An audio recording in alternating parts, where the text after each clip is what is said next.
plan now, we are taking steps to respond to a potentially potent mutation of the virus. We have made great steps in our fight against the virus, having delivered nearly 115 million vaccine doses so far, and more every day, with almost 18 million people also having received their booster jab, including myself, Mr. Speaker. Will she deprecate those public appointees who, notwithstanding the clear proportionate advice of the Chief Scientific Advisor, have been out on the airwaves telling people that they shouldn't socialise, to the huge detriment of people's well-being and an industry struggling to recover from earlier lockdowns? Thank you, Mr. Speaker. I'm sure the people he's referring to will have heard him very loud and clear. We all do enjoy socialising, but as my rational friends will appreciate, that we are in a difficult situation at the moment, but we have personal responsibility as well. We're now confronted with an emerging threat, one that is familiar but not yet well known. The measures we are putting in place are proportionate, precautionary and balanced, and are being made in response to this specific threat. Late last week, the challenge arising from the latest COVID-19 threat from the variant of concern known as Omicron emerged. Public health officials in South Africa shared information on the Omicron variant. It was identified as a coronavirus variant of concern. Thanks to our world-leading genomic sequencing experts at the UK Health Security Agency, we were able to identify that some cases of this new variant were present in this country.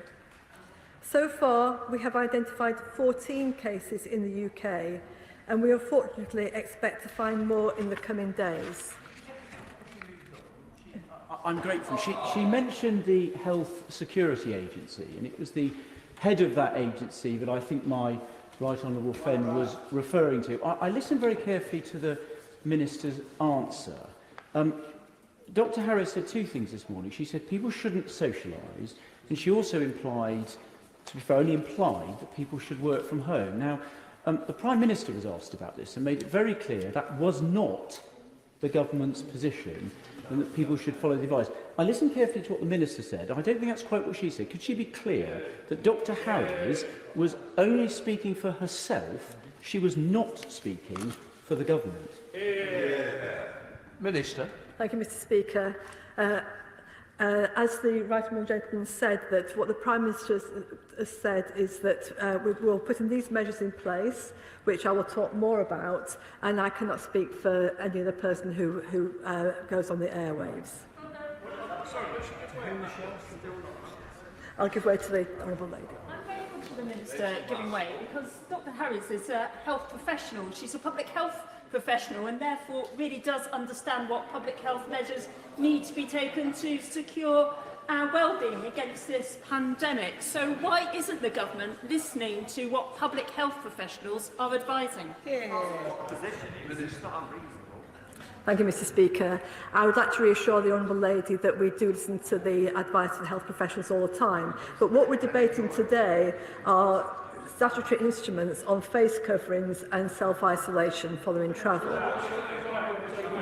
I'll give way to... I'm grateful to her, but is she seriously saying that it's not for ministers to have any particular view on officials employed within the department going out and taking a position which is at odds with the government's public policy position? Because if that really is now the policy that we've got, that even employees of departments can take their own personal positions, we really are facing chaos and an overturning of long-standing government principles.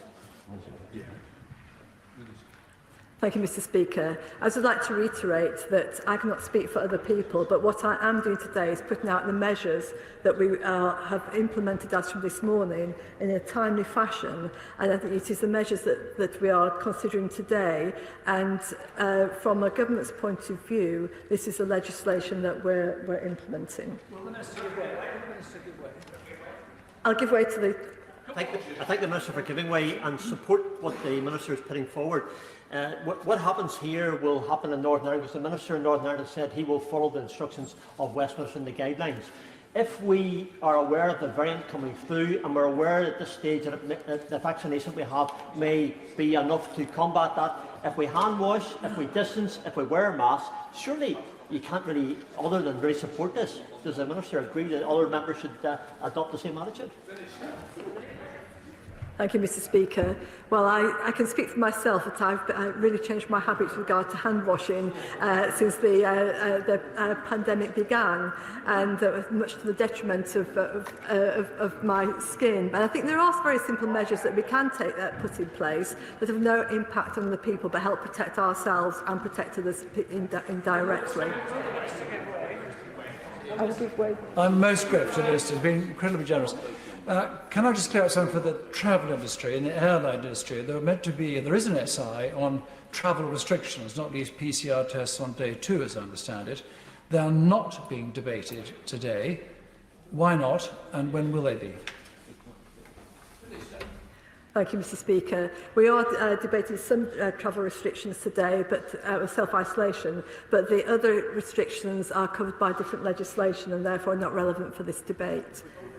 I'm very grateful to the Minister for giving way. She mentioned hand hygiene. Is she aware of a study published in the BMJ on the 20th of this month, which showed that hand hygiene was as effective as mask wearing? And would she agree with me that anything we do here needs to be firmly evidence-based, and say why it is that we've been focusing on mask wearing in these regulations and not, for example, if our aim is to improve public health, mandating for alcohol gels in hospitality venues?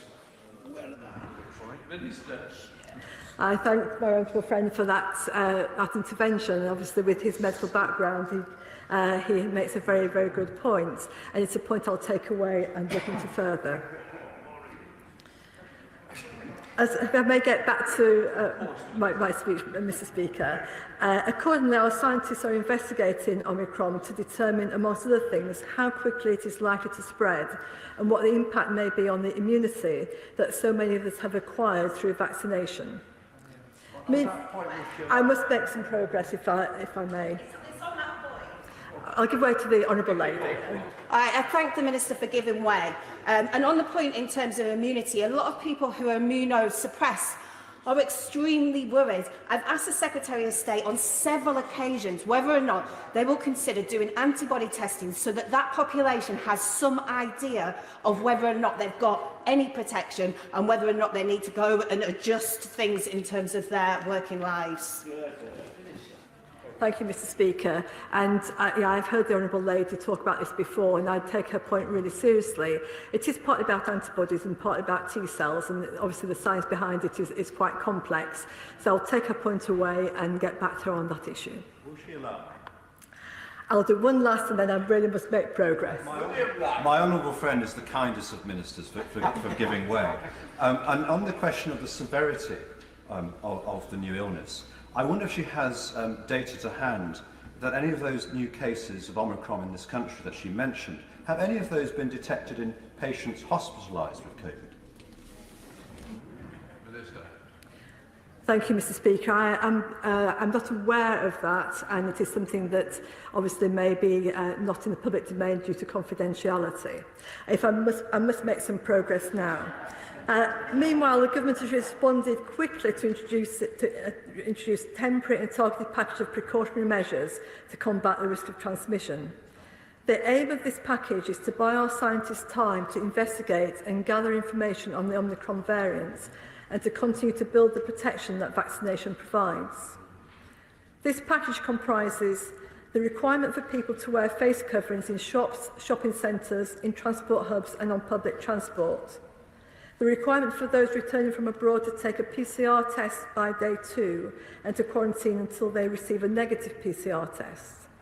The requirement for people to self-isolate if they are identified as a close contact of a confirmed or suspected case of the Omicron variant. The addition of 10 countries to the red list and the requirement that those arriving from these countries in Africa quarantine in a managed quarantine service for 10 days.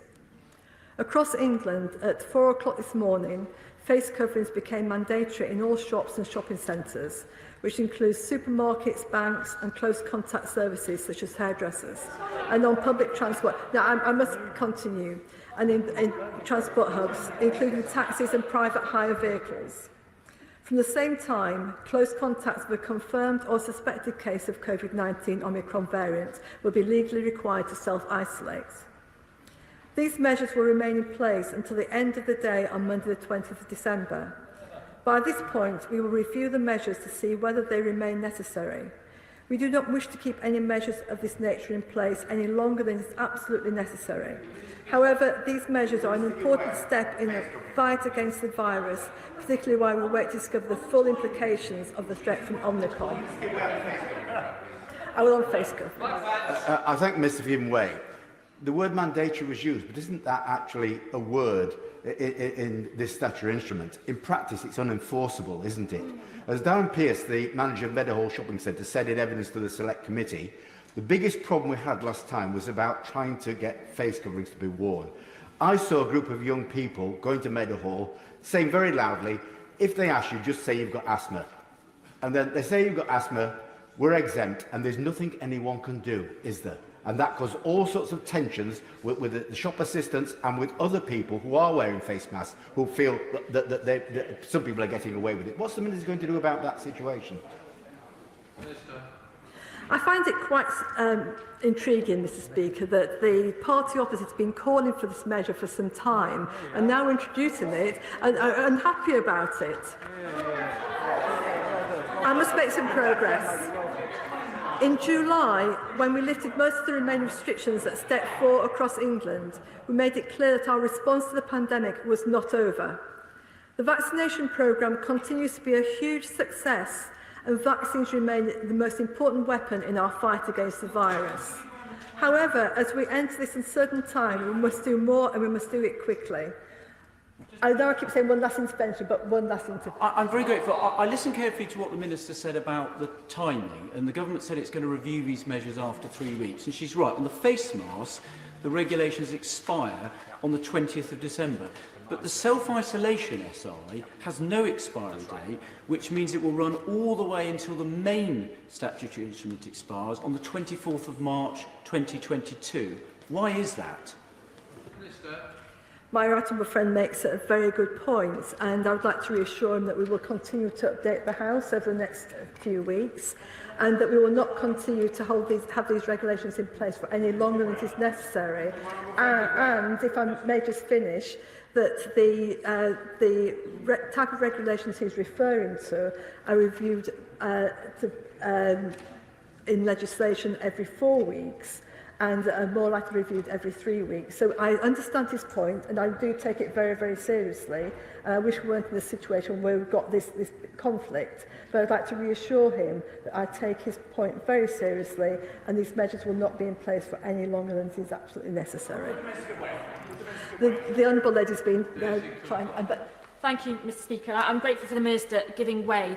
Another honourable member raised a question about enforcement of masks. One of the major problems being faced by GPs in my constituency of St Albans is that some people are refusing to wear masks because they quote that the Prime Minister didn't have to when he went to a hospital. So could I ask the Minister how she intends to lead by example when half of her own colleagues are still refusing to wear masks on the benches opposite? Thank you, Mr Speaker. And as I said earlier, we are mandating the use of face coverings. I think we're in a different situation now with regards to that. I will make one more intervention, then I will. She really has been most generous. Thank you very much indeed. Our right honourable friend, the member for Forest Dean, is absolutely right. And I fear that inadvertently she has not given the fullest answer that she might have done to this. The fact is that number 3, the third motion on this order paper, expires on the 20th of December, and yet the fourth one expires on the 24th of March. Can she explain the logicality of that? And also observe that given the extraordinary restriction in liberty that this potentially offers, that most members of this House will be more than delighted to return after the House rises for Christmas recess in order to reaffirm our support for the measures that she's put before the House today. Thank you, Mr Speaker. And I've listened to the Right Honourable Gentleman very carefully, as I did the Right Honourable Gentleman. And I would like to reiterate that we will not keep these measures in place for a day longer than we need to. And I must make progress. And given the potential severity of the consequences of not responding swiftly to this new variant, the government has taken decisive action to bring back compulsory face covering wearing in an array of settings. Face coverings are once again compulsory in shops and on public transport, unless an individual has a medical exemption or a reasonable excuse. The requirement, and will continue, the requirement to wear face coverings is not new. We have asked people to do their bit to stop the spread of the virus before, and so we are again asking people to play their part, this time to help slow down any transmission of this new variant of concern. However, no, I must make progress. I must make progress. I've been very generous with my time up until now. However, anyone who has an age, health or disability reason for not wearing a face covering need not wear one, and they need not provide proof of their exemption. The Scientific Advice Group of Emergencies, SAGE, has found that face coverings are likely to reduce transmission through all routes by partially reducing emissions of and/or exposure to the full range of aerosols and droplets that carry the virus. This includes those that remain airborne and those that deposit on surfaces. I must make progress. Scientific evidence also shows that all types of face coverings are, to some extent, effective in reducing transmission of COVID-19 in all settings. This is through a combination of source control, which limits the spread of the virus from a person, and through protection to the wearer. Laboratory data shows that even non-medical masks, such as cloth masks, made of 2 or 3 layers, may have similar filtration efficiency to surgical masks.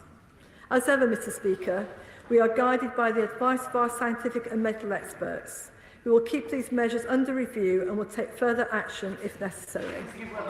Now, I must make progress. The self-isolation regulations were introduced to provide a legal requirement to self-isolate for individuals who have been notified that they have tested positive for COVID-19 or that they are a close contact with a positive case. On the 16th of August, thanks to the success of the vaccine rollout, we were able to introduce a number of exemptions to self-isolation for close contacts, including for those who are fully vaccinated or under the age of 18 years old. Given the greater threat that may be posed by the Omicron variant, we have reviewed the application of these exemptions. This latest amendment to the self-isolation regulations is targeted at helping to slow its spread. From 4 a.m. today, all individuals notified by NHS Test and Trace or a public health official that they are close contact of a confirmed or suspected case of the COVID-19 Omicron variant will be legally required to self-isolate for a period of 10 days, regardless of their age or vaccination status. I've been very generous up until now. Anyone who has been notified as testing positive for COVID-19 regardless of the variant will continue to be legally required to self-isolate. We appreciate that self-isolation is not easy, and that it places a burden on people, but we also know that it is highly effective in limiting the spread of the virus. The Canal model estimated the impact of testing. I really must make progress. Tracing and self-isolation on COVID-19 transmission from June 2020 to April 2021. During the period of the study, the model found that testing, tracing and self-isolation had a critical impact on identifying cases of COVID-19 and reducing onward transmission. The model found that between 1.2 million and 2 million infections had been directly prevented as a result. Additional assistance is available to those that are being required to self-isolate through the range of financial and practical support measures that the government has put in place. Mr. Speaker, I am confident that these two sets of regulations represent proportionate, precautionary and targeted action on the face of a new COVID-19 variant, the risk of which we do not yet fully... Order. In fairness, I think the Minister's been very, very generous with her time. And what I would say is, I'm sure we have got some capacity to put more speakers in if they require. Minister. Together, the impact of these regulations should combine to help slow down the spread of the Omicron variant and give us valuable time to assess how effective our vaccines are as a shield against this new variant. We are committed to reviewing these measures in 3 weeks' time, when further scientific analysis should help us determine whether these measures are still needed or whether they need to be extended or strengthened to support us in our wider fight against COVID-19. I hope colleagues will join me in supporting these regulations, and I commend them to the House. Yeah. The question is that motion number 3, as on the order paper, I now call Shadow Minister Alex Norris. Thank you, Mr Speaker, and it is a pleasure to speak for the opposition in this important debate. The Omicron variant is a sobering reminder that this pandemic is not over, and we need to act with speed to bolster our defences to keep the virus at bay and to keep each other safe throughout the difficult winter ahead. On these benches, we were critical of the government's slow response to the Delta variant, slow to protect our borders, slow to act to reduce transmission in the community. So we welcome swifter action with regard to the Omicron variant, and as my honourable friend, the member for Tooting, said in this place yesterday, we support the measures laid out in these 2 statutory instruments, one on face coverings, one on public health restrictions. It is right, of course, to be acting urgently, given the seriousness of the threat, Mr Speaker, but it is sad to be debating these after the fact. We need to build public confidence in whatever measures we bring in, and it is always better is to do beforehand rather than afterhand to show that this parliamentary scrutiny really matters. I will give way. Parliamentary scrutiny point. I'm very pleased to hear him say that. He will know that yesterday I asked the government for assurances that if they were to extend these measures or to want to strengthen measures after the House has risen for the Christmas recess, that I felt the House should either continue sitting or be recalled. The Leader of the House, in answer to my question, suggested that it would be up to the House.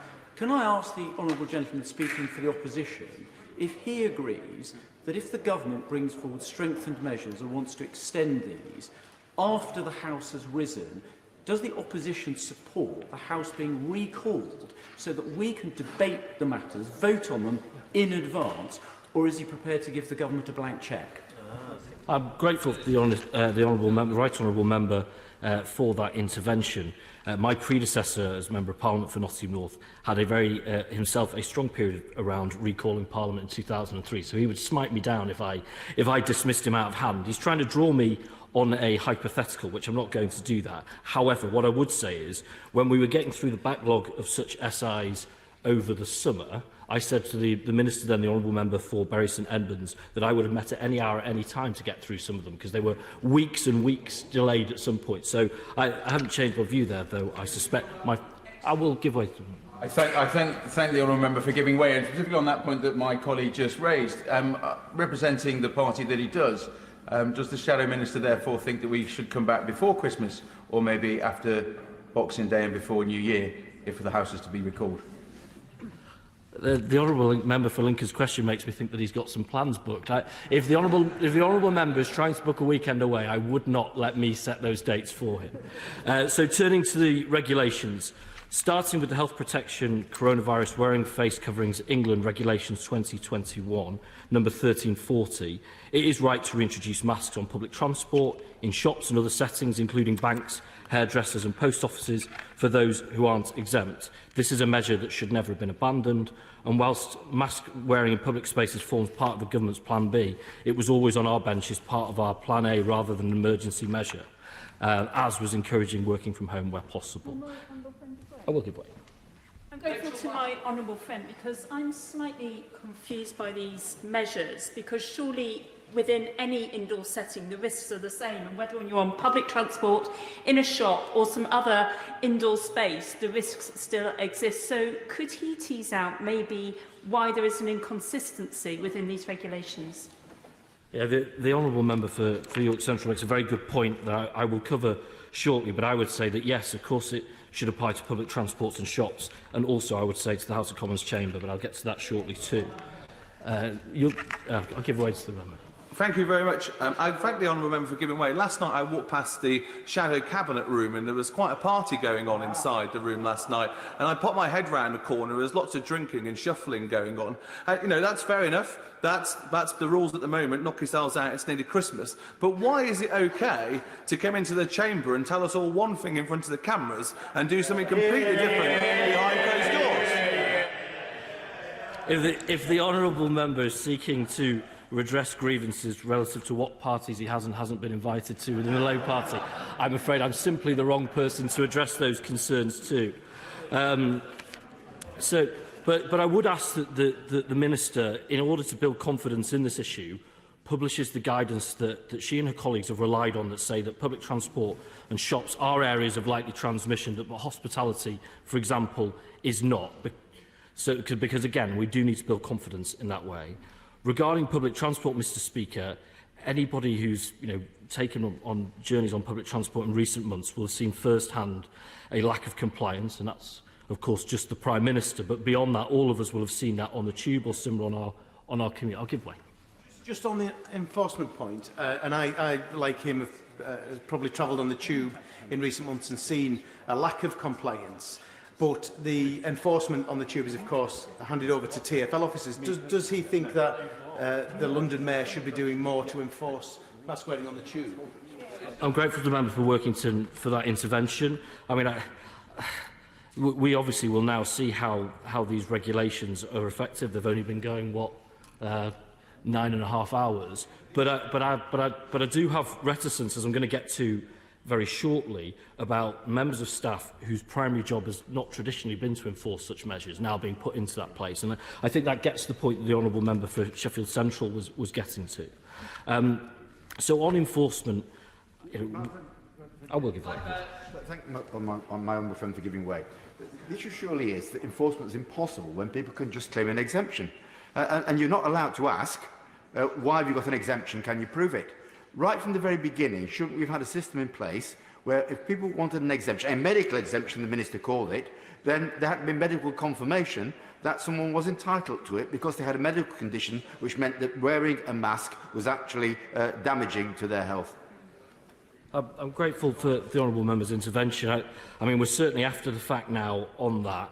I do think we have to protect the principle that those for whom it would be a detriment to their health, that we don't expect them to wear masks. I think that is the right level of proportionality, but we're reliant on good faith and people therefore not abusing that, and I would be very disappointed to hear in the cases that he has raised. But I particularly want to raise with ministers the point around shop workers. Our hard-working shop workers have given so much to us over the last 20 months. They've kept open the vital community assets that have meant that we've all been fed and watered, and in return they've faced increasing violence and abuse. It should be very clear, and I hope the Minister will make it clear, that they are not being asked to police this, and that instead she will give perhaps a bit more detail, because colleagues clearly wish to hear it, about how she thinks enforcement will act in practice. The largest number of infections, Mr. Speaker, are now in those aged under 20, with the peak at approximately 10.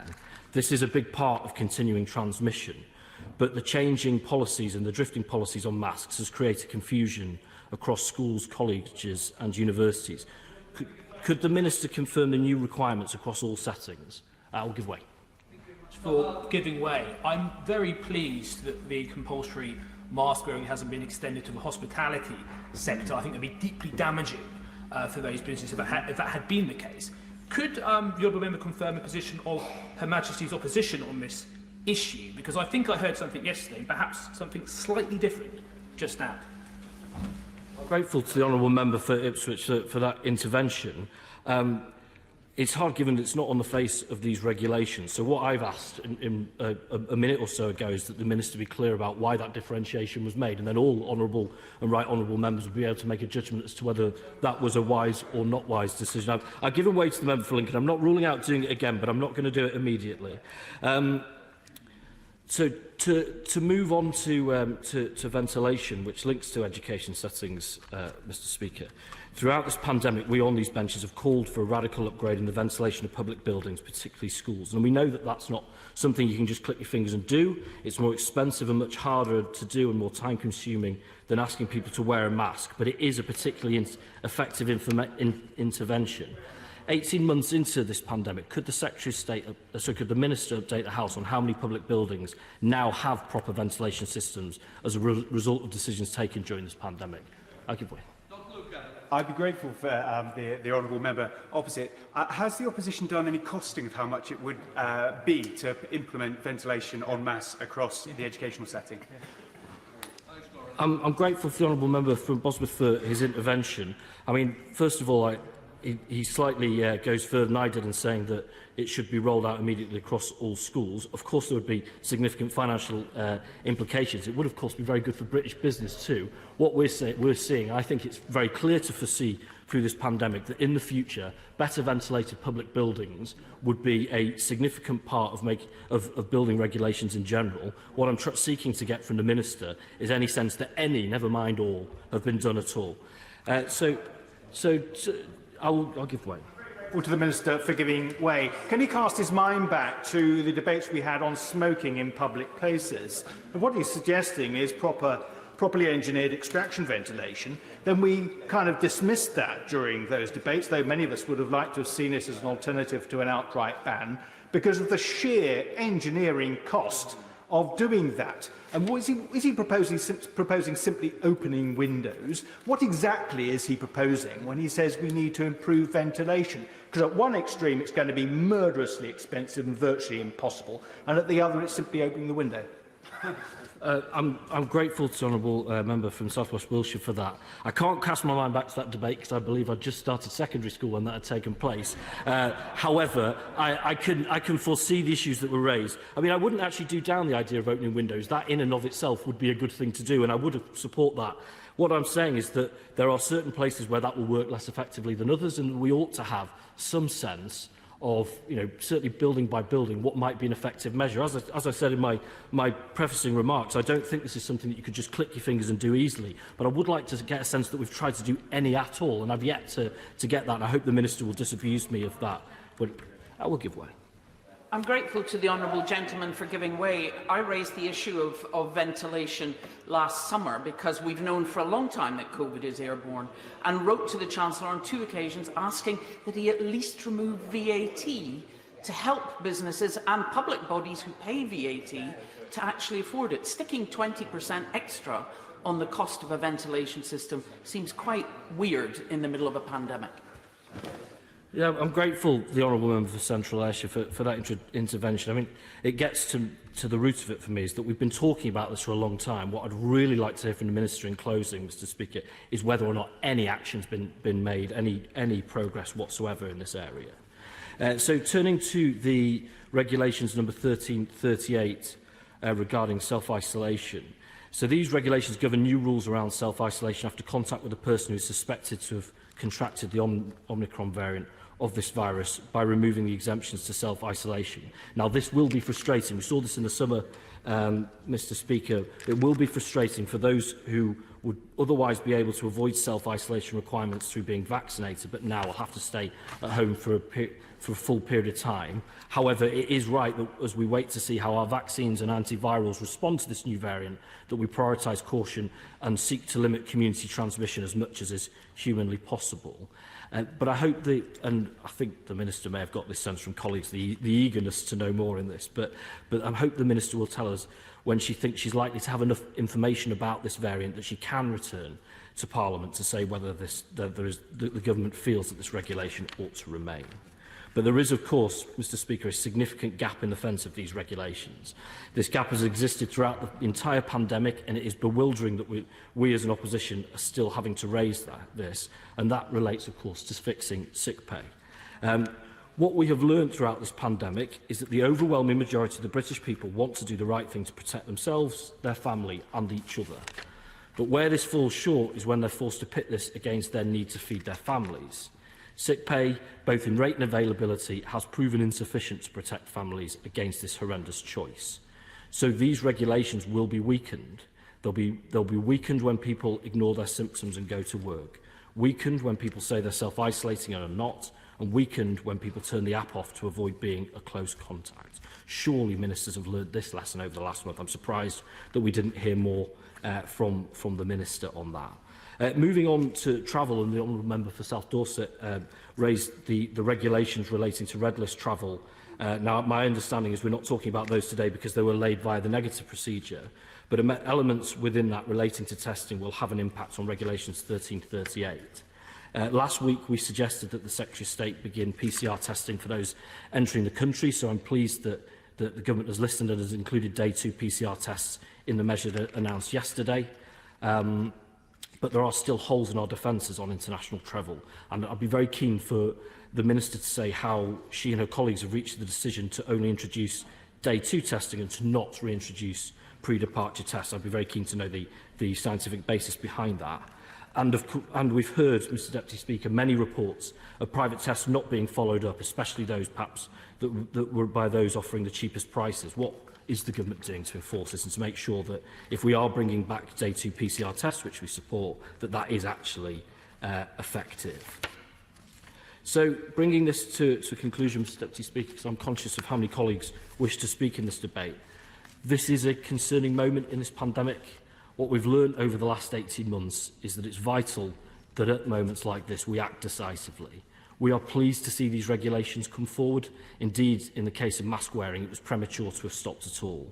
But there is much more to do to avoid being back here in the coming days and weeks. Working from home where possible, fixing sick pay and improving isolation. The actions in improving ventilation, I apologise. The actions we need to take are clear, Mr Deputy Speaker. It's time for the Government to meet the moment. Thank you. Sir Graham Brady. Thank you, Mr Deputy Speaker.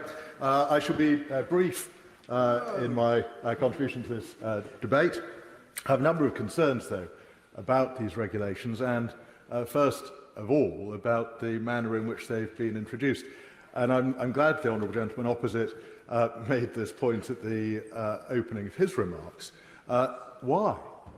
Why on earth did we have regulations come into force at 4 a.m. today when we're now at 20 to 2 in the afternoon debating them? Surely it would have been possible to have a debate yesterday or indeed to delay the implementation of regulations until this afternoon. And I think it does indicate a rather casual attitude that persists in government to parliamentary scrutiny. The important questions that my right honourable friend from Forest of Dean has been making as well about the question of what will happen if these regulations are renewed after the 3-week period when the House isn't sitting. And we still have no clarity as whether the House would be recalled or not, whether they would simply be extended for a period of weeks without the House having the opportunity to comment on it. Of course. It's also worth just saying, well, one of the things you get from ministers when you press them on these things is around parliamentary time, but he will know, looking at yesterday's performance, is the House normally sits until 10 o'clock on or 10:30 on Monday. The House actually got to the adjournment debate at about 7:15. So there were hours yesterday when the House could easily have debated both of these measures, which means we could have debated them before they came into force, which invariably, even the opposition agrees, is invariably the better solution when it's at all possible. Absolutely. And as a former Chief Whip, my right honourable friend, I think, knows very well, there is always parliamentary time available when governments want to do something. And it's only when they're reluctant to do something that parliamentary time becomes elusive. The further question as to why it is that only one of the instruments before us has got an expiry date on the face of the legislation. Surely it would have been better to put an expiry in place which would have required some positive action to renew or extend if it was deemed necessary.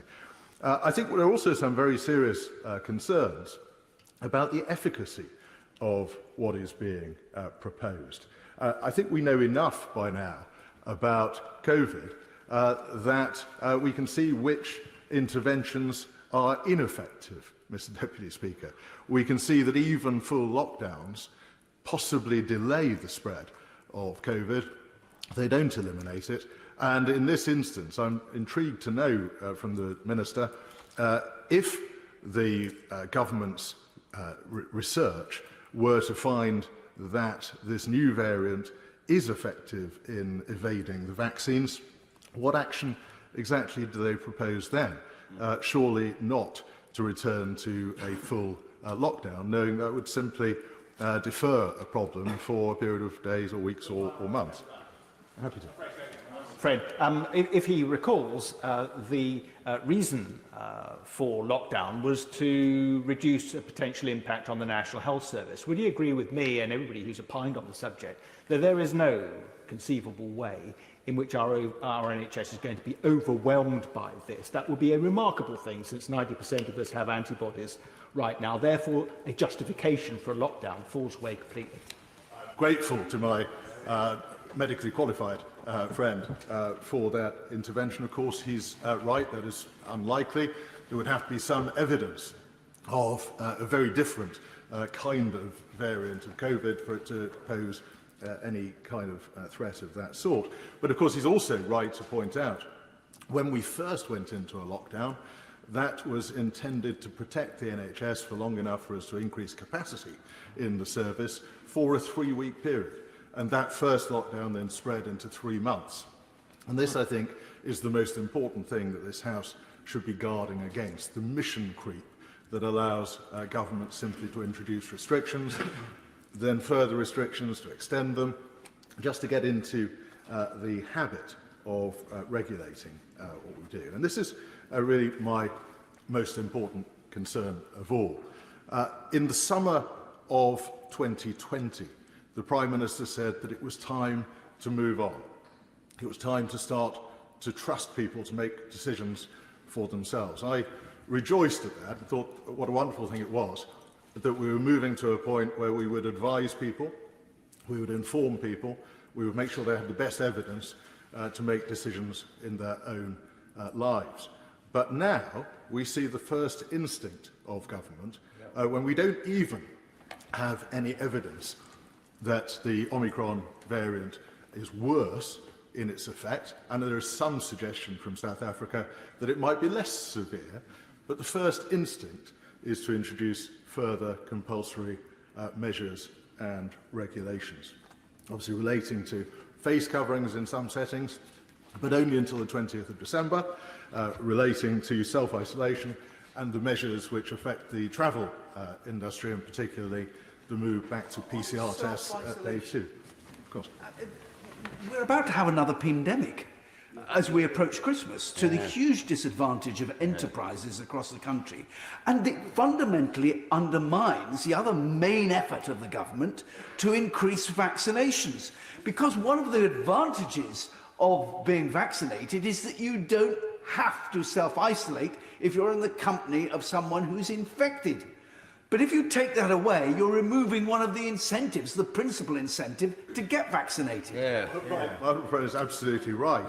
And I think it's a very serious concern that we might be entering a world where we lurch from one set of restrictions to another, where no business or no individual can really get used to the idea of the freedom that they're able to exercise, or what the restrictions might be that are enforced at the time. And it really does concern me, as we all now, I think, recognise that we're not dealing any longer with a pandemic. We're dealing with an endemic virus, which is going to be with us for many, many years, probably forever in some form. We will have further variants that emerge. They might emerge every couple of months. They might emerge every year. We tend to have a new flu strain on an annual basis. Some of them are much worse than others. But surely we need to get back to an assumption that people will make decisions for themselves and have control over their own lives. We can't move, as we appear to have done, to an environment in which government simply assumes that it can instruct us, and it can do so whenever there is the first small evidence from anywhere in the world that there could be a new strain which behaves in a different way, that will have new and potentially swingeing public health measures put in place. I really do ask ministers to consider what the implications of this are, what the implications are indeed for looking at other diseases, and whether we're going to start treating other diseases and viruses in the same way, where we just assume that the best thing to do is to compel people and instruct them of what actions they need to take. Thank you. My honourable friend, he's just started to explore that issue of what happens when there's a variant. What we're seeing from the government thus far is a load of new measures. Possibly then the pharmaceutical company saying, oh, we can make a new vaccine for that within about 90 days, and then we'd have many, many months to get in everyone's arm. And having done that, and going back to a sense of freedom, another variant would emerge, and we'd be on that track all over again. Has he considered the madness of that type of policy? I think we should all be afraid of the madness of that kind of policy. And the difficulty is that maybe 18 months ago, when some of us started raising these concerns, it was possible for some people to suggest that we were being fanciful. We've now lived it for 18 months, and we can see this reaching ahead. We can think back to when the Coronavirus Act was renewed again last, taking us through to the spring of next year, and the assurances that we were given that that was going to be the last time, that we wouldn't need this kind of legislation again. But now, again, we see the government's immediate assumption that what it should reach for is new controls, new compulsion, new rules that will be inflicted on the British people. And I think we need to move away from that, move back to a world where we trust people, where we engage with the public, where we recognise that government is there to serve the people, not the other way around. Whitford. Thank you very much, Mr Deputy Speaker. I first of all would like to just say Happy St Andrew's Day to all Scots across the parliamentary estate, whether born in Scotland or adopted Scots like myself. Obviously, we're here to talk about this new variant of concern, Omicron, and it's quite clear that we're in the early days of this and we need more research. But it is a heavily mutated variant, and looking at the mutations, it includes mutations that do suggest increased transmissibility and also mutations that are associated with immune escape. And that's what's causing the concern. We see cases surging in South Africa, but we do not yet have proof that those surges are directly related to Omicron. One thing that has emerged from South Africa is evidence of reinfection of people with previous proven COVID infections. And that's something that we haven't seen so often during the pandemic. Just to respond to the member for Altrincham and Sale West, I would have to say he talks about people's freedom to choose what they do. But the person they might infect actually has the choice removed from them, particularly people who are immunosuppressed or who are vulnerable. It is a network, and if you've ever seen that little GIF where someone drops a ping pong ball onto mouse traps, you will realise the way things spread. You may have a choice. I, as an immunosuppressed person, may therefore not. Giving way. Isn't exactly the same thing true of flu? The thing is, we don't suffer the same deaths, hospitalisations or outcome from flu. Well, we don't. If you look at 170,000 deaths over the last 18 months in the UK, we certainly have bad flu winters where we can get up into the teens towards 20,000, but we've never got close to 170,000 over 18 months. And I know the Honourable Lady has a great deal of medical experience, but obviously she's referring to a period when we didn't have vaccination. Am I not right in thinking that in a vaccinated population, the case fatality rate of COVID is not actually remarkably different from that of influenza, once you've got a vaccinated population? Well, we are actually still seeing hospitalisations and deaths in people who are doubly vaccinated. The reason we're delivering boosters in all 4 health services is because that immunity is waning. What we're concerned about with Omicron is if it is able to immune escape, it could push us backwards. And therefore, we simply don't want it to become re-established and undermine the achievement that vaccines have made. And things like masks and hand washing, which were reviewed in the British Medical Journal that the member for South West Wiltshire referred to, it showed that masks had as big an impact as hand hygiene. So surely we should be doing both. And both of them have no major economic impact. You're not talking about locking down, you're not talking about shutting businesses, you're actually talking about everyone trying to protect everyone else, actually so that they can continue to be active and continue to be out in society. Now, it's important to remember that even if our current vaccines were shown to be less effective against Omicron, that doesn't mean they would have no impact. And it's important to realise that we already see that impact on Delta with regard to spread, where actually the reduction is only about 50%, but it has markedly reduced hospitalisation and death. And we therefore would be still hoping for that with Omicron. So pushing vaccination, encouraging people to get boosted, remains as important as it always was. And Delta is still by far the most dominant variant circulating in the UK. There's no evidence as yet of differing symptoms or severity, but one of the weaknesses of the data we have from South Africa is the initial outbreaks were in students, and therefore young people already tend to get milder infections, and we don't yet know what Omicron will be like in an older or more vulnerable population. We do have one advantage in its diagnosis, and that's that the S gene, which is one of the 3 genes that's looked for in common PCR tests, is missing in Omicron. And that means rather than having to wait for genomic testing, which takes quite a long time, you get a heads up or an early warning on that PCR test that you've got this subgroup with S gene dropout, which means the chances are it could be Omicron. These patients could be warned. These samples can then be sent for full genomic testing.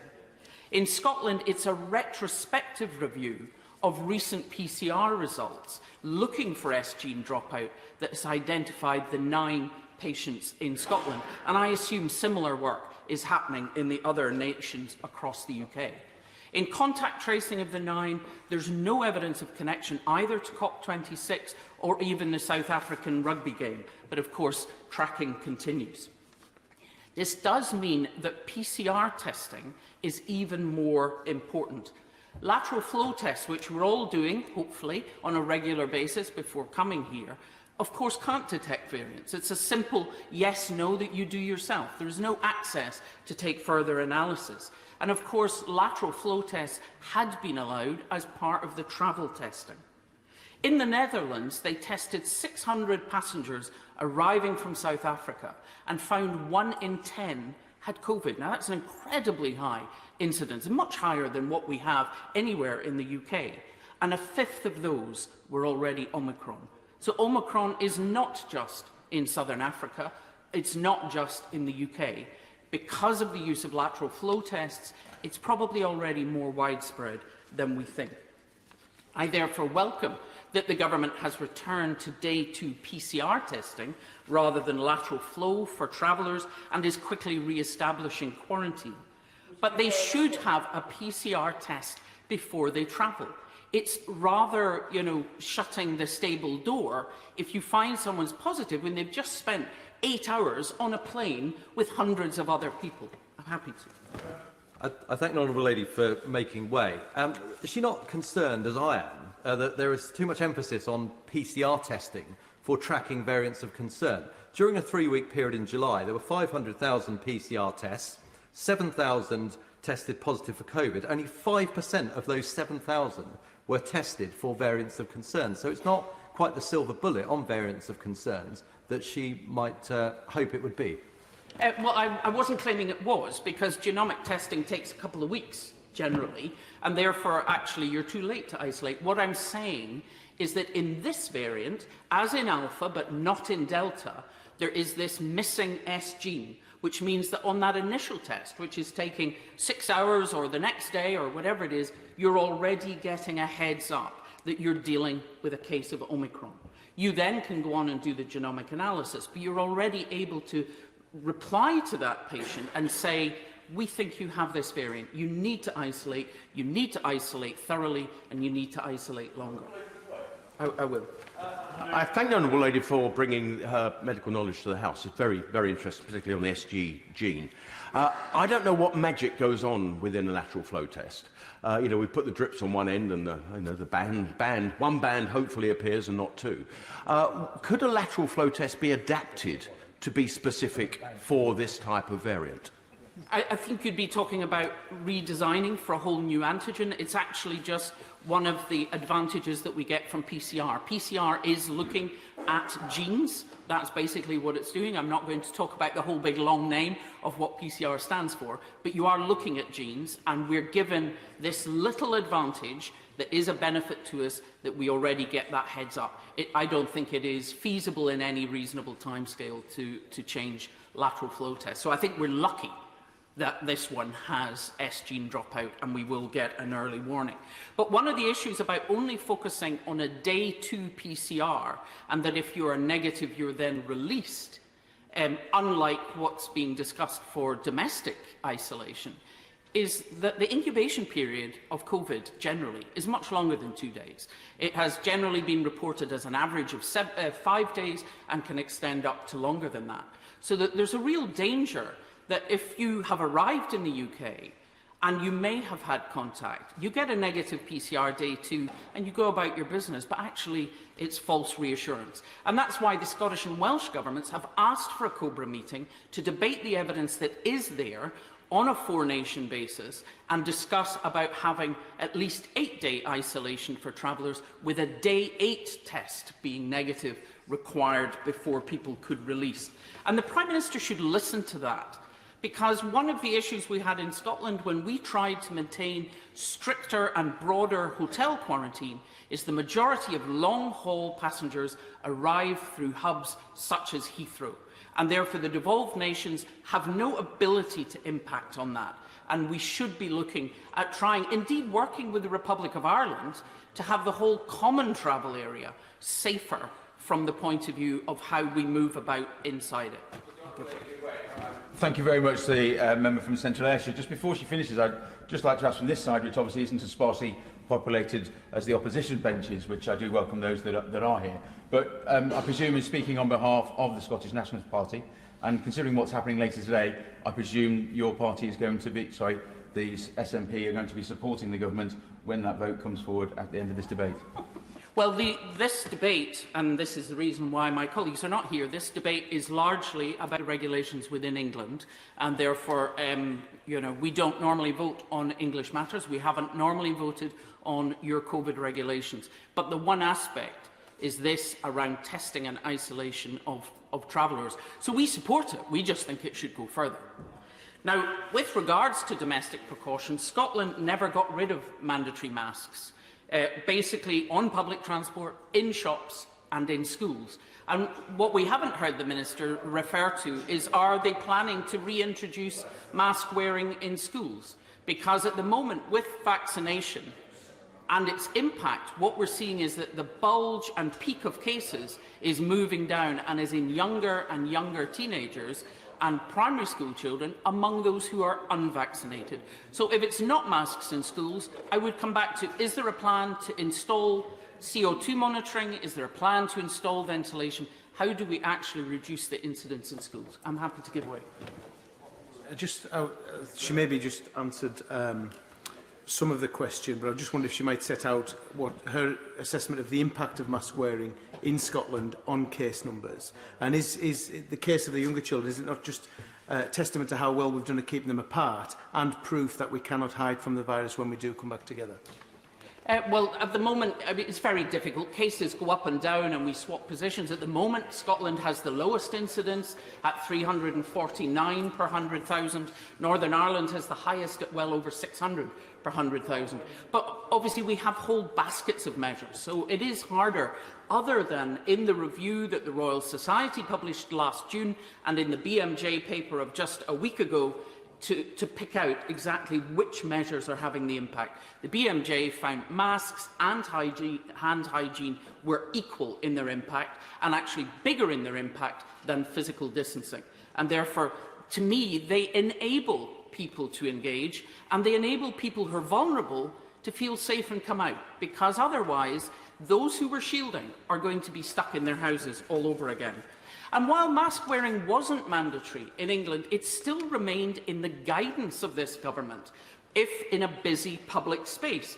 And I'm sorry, I have to say that that guidance has been undermined by the demonstration on television every day of members on the government benches. Initially, when we came back in the autumn, there were approximately 5 people who wore masks. Then it more than doubled to 14, and after it was being pushed, is about 2/3. But that means about 1/3 of members of the government, on the day when mask wearing in busy places is actually meant to be promoted, are still not wearing masks. And people will be led by example, not just the Prime Ministers, but every other. I've given away a lot, and there's lots of other people who are waiting to speak. And as for the nonsensical claim by the Leader of the House that you cannot catch COVID from your friends, I have to say words fail me. And that, as you can well believe, is not a common occurrence. It is clear that actually the commonest spread is within households. So if the Leader of the House thinks that husbands and wives and children are not friendly with each other, I really worry about his home circumstances. Now, it is early days, but we should be following a precautionary approach. As Dr. Ryan of the WHO has always said, go early and go hard. In the last 3 waves, the government often delayed making decisions until the problem was proven. I welcome the changes they are making to try and be ahead of the curve this time. But as well as masks, they should advise those who can easily work from home to do so. They should be promoting the hands-face space again to push that to people who've maybe got a little bit complacent. And they should be looking at how to support the installation and improvement of ventilation. COVID is airborne. If you remember before the smoking ban, how smoke used to hang in a pub. If any of you ever worked in pubs, as I did as a student, that was still hanging there the next morning. That is the issue around poorly ventilated spaces. And we've seen it in this House in the outbreaks associated with committee rooms. And just finally, to finish, Mr. Speaker, the arrival of such a variant was inevitable. Basically, last spring, we heard warm words about a global response to a global crisis.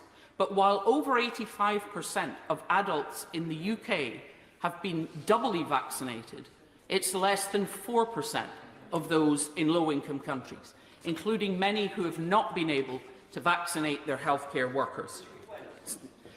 Okay, briefly. Thank you for giving way.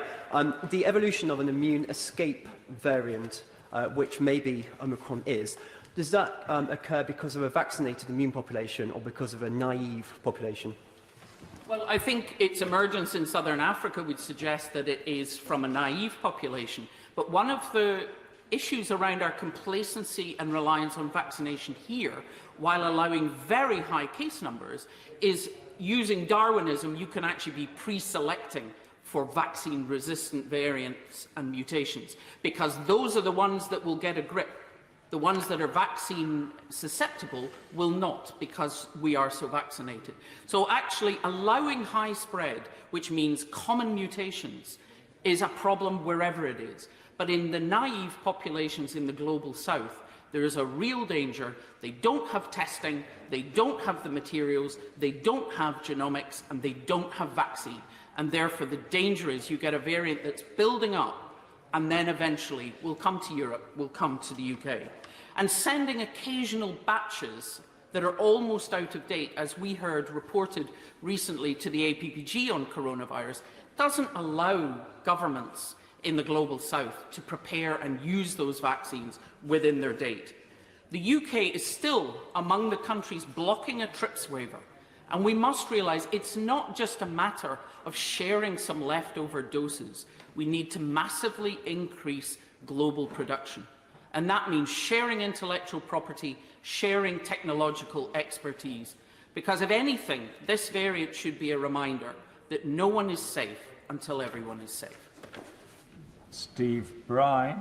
Thanks very much, Mr. Deputy Speaker. Well, 'Tis the season to be jolly, Mr. Deputy Speaker, but as my colleagues and yourself know, I am always jolly, but it is not particularly jolly at the moment. It is. I didn't hear it, and I shall pretend I didn't. It's always a pleasure to follow the lady from Central Ayrshire, who I remember shadowing me well when I was in the Health Minister's seat, and she makes very many good points, as always. Her point about vaccinating the rest of the world is absolutely right, and I agree with her completely, but we certainly shouldn't throw away IP property, because that will leave absolutely no incentive for us to produce what we have produced in this country, which is what has saved so many lives around the world. But she's absolutely right. We should be doing more through our overseas aid efforts to help the rest of the world. Could I just start by saying, Mr. Deputy Speaker, that I think it was bad enough when the Coronavirus Act extension was nodded through without a vote. There's been lots of excitement and flurry recently about members of Parliament and the work that we do. The fact that there is one Labour backbencher in the House, there is one Liberal Democrat, albeit 1/12 of the parliamentary party, and a DUP member, and I understand why the SNP are not here in force, because they rightly don't vote on these English matters. I think this is something the public should be concerned about, because we are impacting on their lives today, and it is a disgrace that this House is so empty. Is anybody, other than the Minister, going to speak in favour of these regulations today? The thing is, Mr. Deputy Speaker, is that in the House of Commons, in my experience, and I've been here 11 and a half years now, you don't just have to win the vote, you have to win the argument as well. And yes, of course, the government are going to win the vote today, because the opposition, who always say how high do you want us to jump when the government propose new restrictions on our lives, and pretend to ask difficult questions while just voting for them anyway, and they'd said they were going to vote for them before they'd even seen these regulations published today. Frankly, I think that is a derogation of duty for Her Majesty's opposition. OK, now I'll try and be nice. So listen, I know Jenny Harries well. And I worked with Jenny Harries when I was a Health Minister from the UK HSA. I'm sorry to return to this, Mr. Deputy Speaker, but for the benefit of the ministers on the bench, she did say on the media this morning that the people should not socialise, quotes, when we don't particularly need to. She also urged people to decrease social contacts. Now, I understand that Downing Street have had to dismiss and distance themselves from those comments this morning. Rightly so. Jenny Harries is a very careful and very professional public servant. As I say, I know her well. She doesn't just say things on the cuff without thinking. So if that is not the government's position, and I understand the Minister is quite right to say, I would have said it myself. She cannot speak for others and she can't comment on what others say. But she can say what she thinks and what the government's position is, which is the duty of the Minister at the box. If the government doesn't agree with that position, then it should have been said at the box this afternoon, and ample opportunity was given for it to be said. So, look, the fact is, if that's the policy of the government, then we are in completely different territory, and the regulations that we're debating before us here today, I don't even know where to start with them, because they're the fly on the back of the rhinoceros. So, the isolation regulations that we're looking at today, and the face mask regulations. Let me just start with the face coverings, number 1340, which does expire on the 20th of December. I mean, I have to say, I don't much like it. I think it goes against the individual choice that the Right Honourable Gentleman from Altrincham and Sale West talked about. But, I mean, it isn't a huge imposition on my life to wear a mask when I'm in the chamber, and I choose to do so. It isn't a huge imposition on my constituents' lives, many of whom I see wearing masks in all sorts of settings, including outside. That's their personal choice. If I'm honest, that regulation doesn't bother me greatly. The isolation regulations, numbers 1338, that bothers me a great deal more. Because, you see, if we're talking about, let's say, a class of 30, if one child in that class of 30 is suspected of or confirmed as having the Omicron variant, this is section 2A,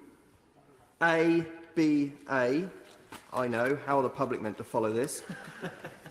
If one child in that class of 30 is suspected of being a close contact, then presumably the other 29 are out. Yeah. We're not just looking at a pingdemic in our economy and in our businesses, we're looking at a pingdemic that's going to devastate education again, Mr. Deputy Speaker. And after everything that we've learned, And I've felt in my own family, after everything that we've learnt, are we really, seriously going to do that to our children again? And I will give way. Thank you. Grateful to him for giving, my honourable friend, for giving way. On the face of the explanatory memorandum to these regulations, it tells us that it gives provision to NHS test and trace to notify individuals that they're a close contact. In actual fact, when you get into the detail of the legislation, it doesn't just give that provision to NHS test and trace, but also to anyone in a local authority involved in communicable diseases. Now, one of my own children was sent home before the school holidays, was confirmed by the head teacher as not a close contact, but was sent home to isolate for 10 days, which had significant impact on the rest of the family, as you might imagine, based on the advice of a Director of Public Health that the whole year group should isolate. And does he share my concern that this is locked down by default through activist Directors of Public Health and others? I don't think I would call DPHs activists, although I understand that some of them that play it very differently to us.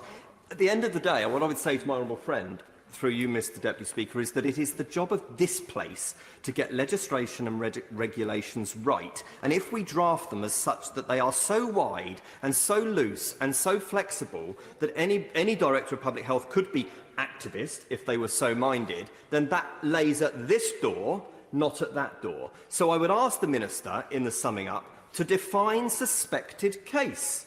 Because, frankly, I think there's an element of the Salem witch trials about this. What is a suspected case? I would like an answer at the box before I'm asked to vote for this, please. I said yesterday in the House that these regulations, in and of themselves, are relatively mild. The face coverings, I've talked about that. My concern is the chilling effect that is having on the rest of our society. The fact that we have got number 10 Downing Street, the centre of government in this country, taking to the national newspapers today to ask head teachers not to cancel nativity plays because of the announcement that we made on Saturday night. What on earth are we doing, Mr Deputy Speaker? The effect that this is having on confidence, on society, on hospitality, who have put, in a moment, hospitality have put everything into this Christmas to survive, to save their year. Now, there's nothing in these regulations that says you've got to cancel Christmas parties, unless Dr. Harries, of course, is in charge.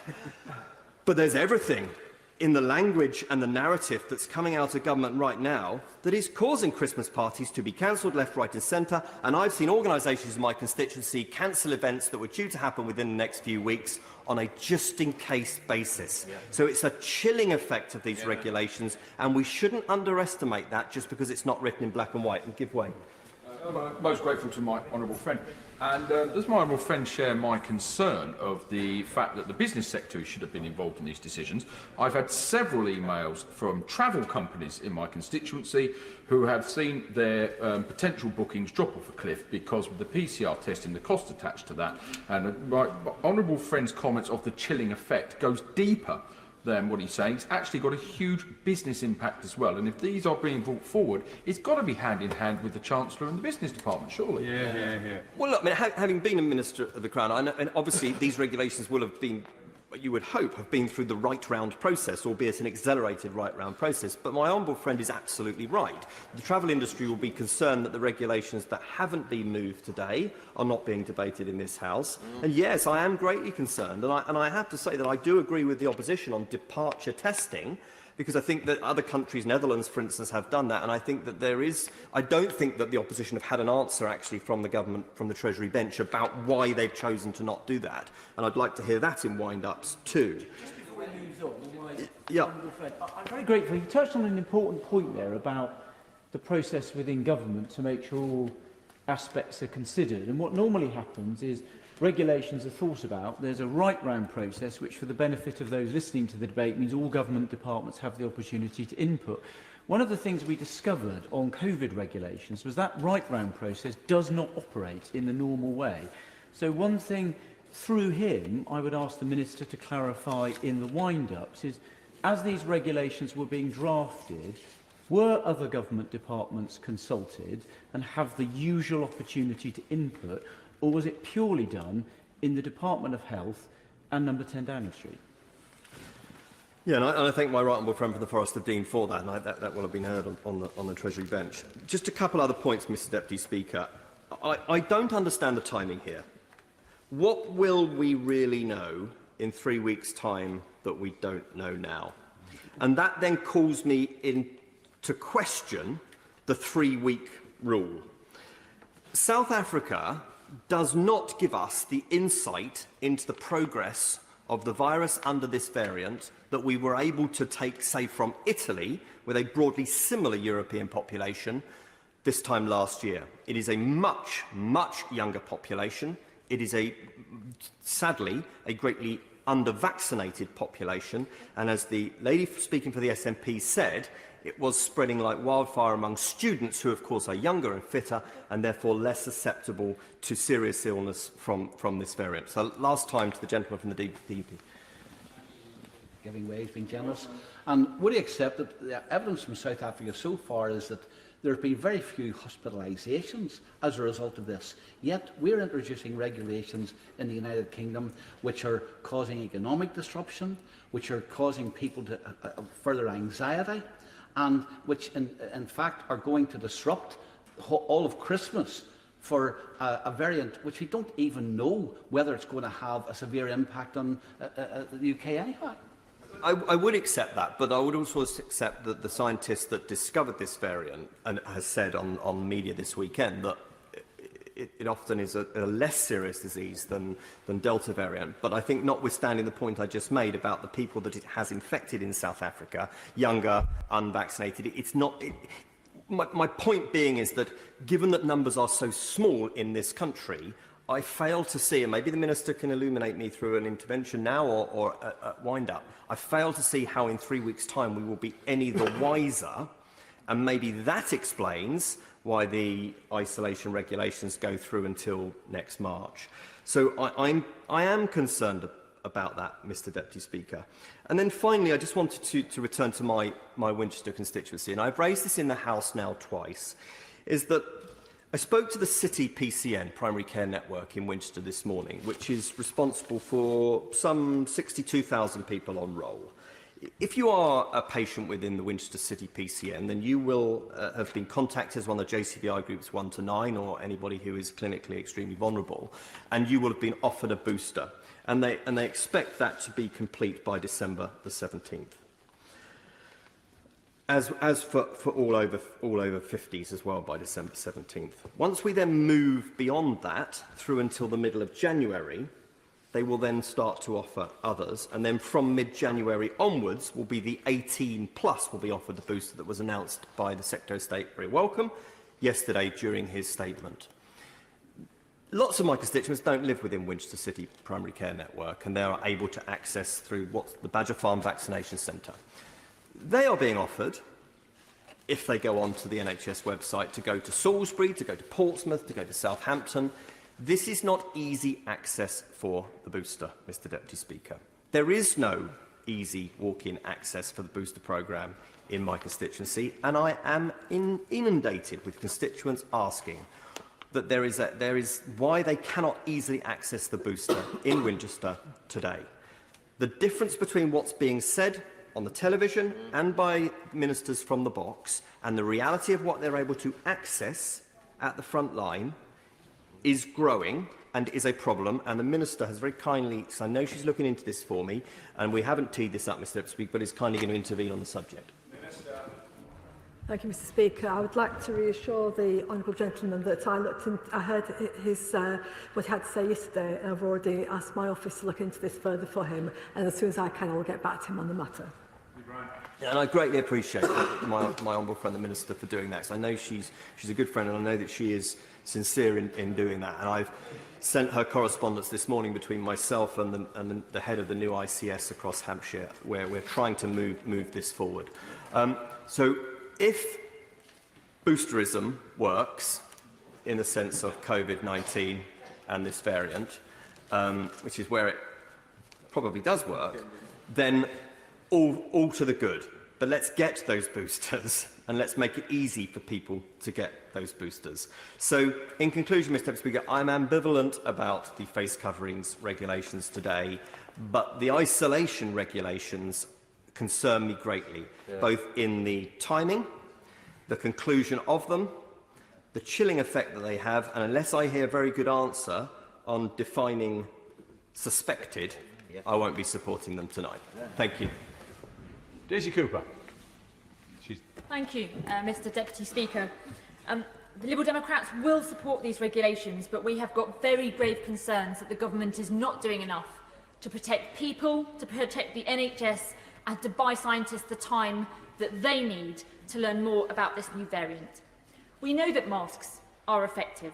We know that they reduce transmission, and they are a small price to pay to guarantee all of our other freedoms.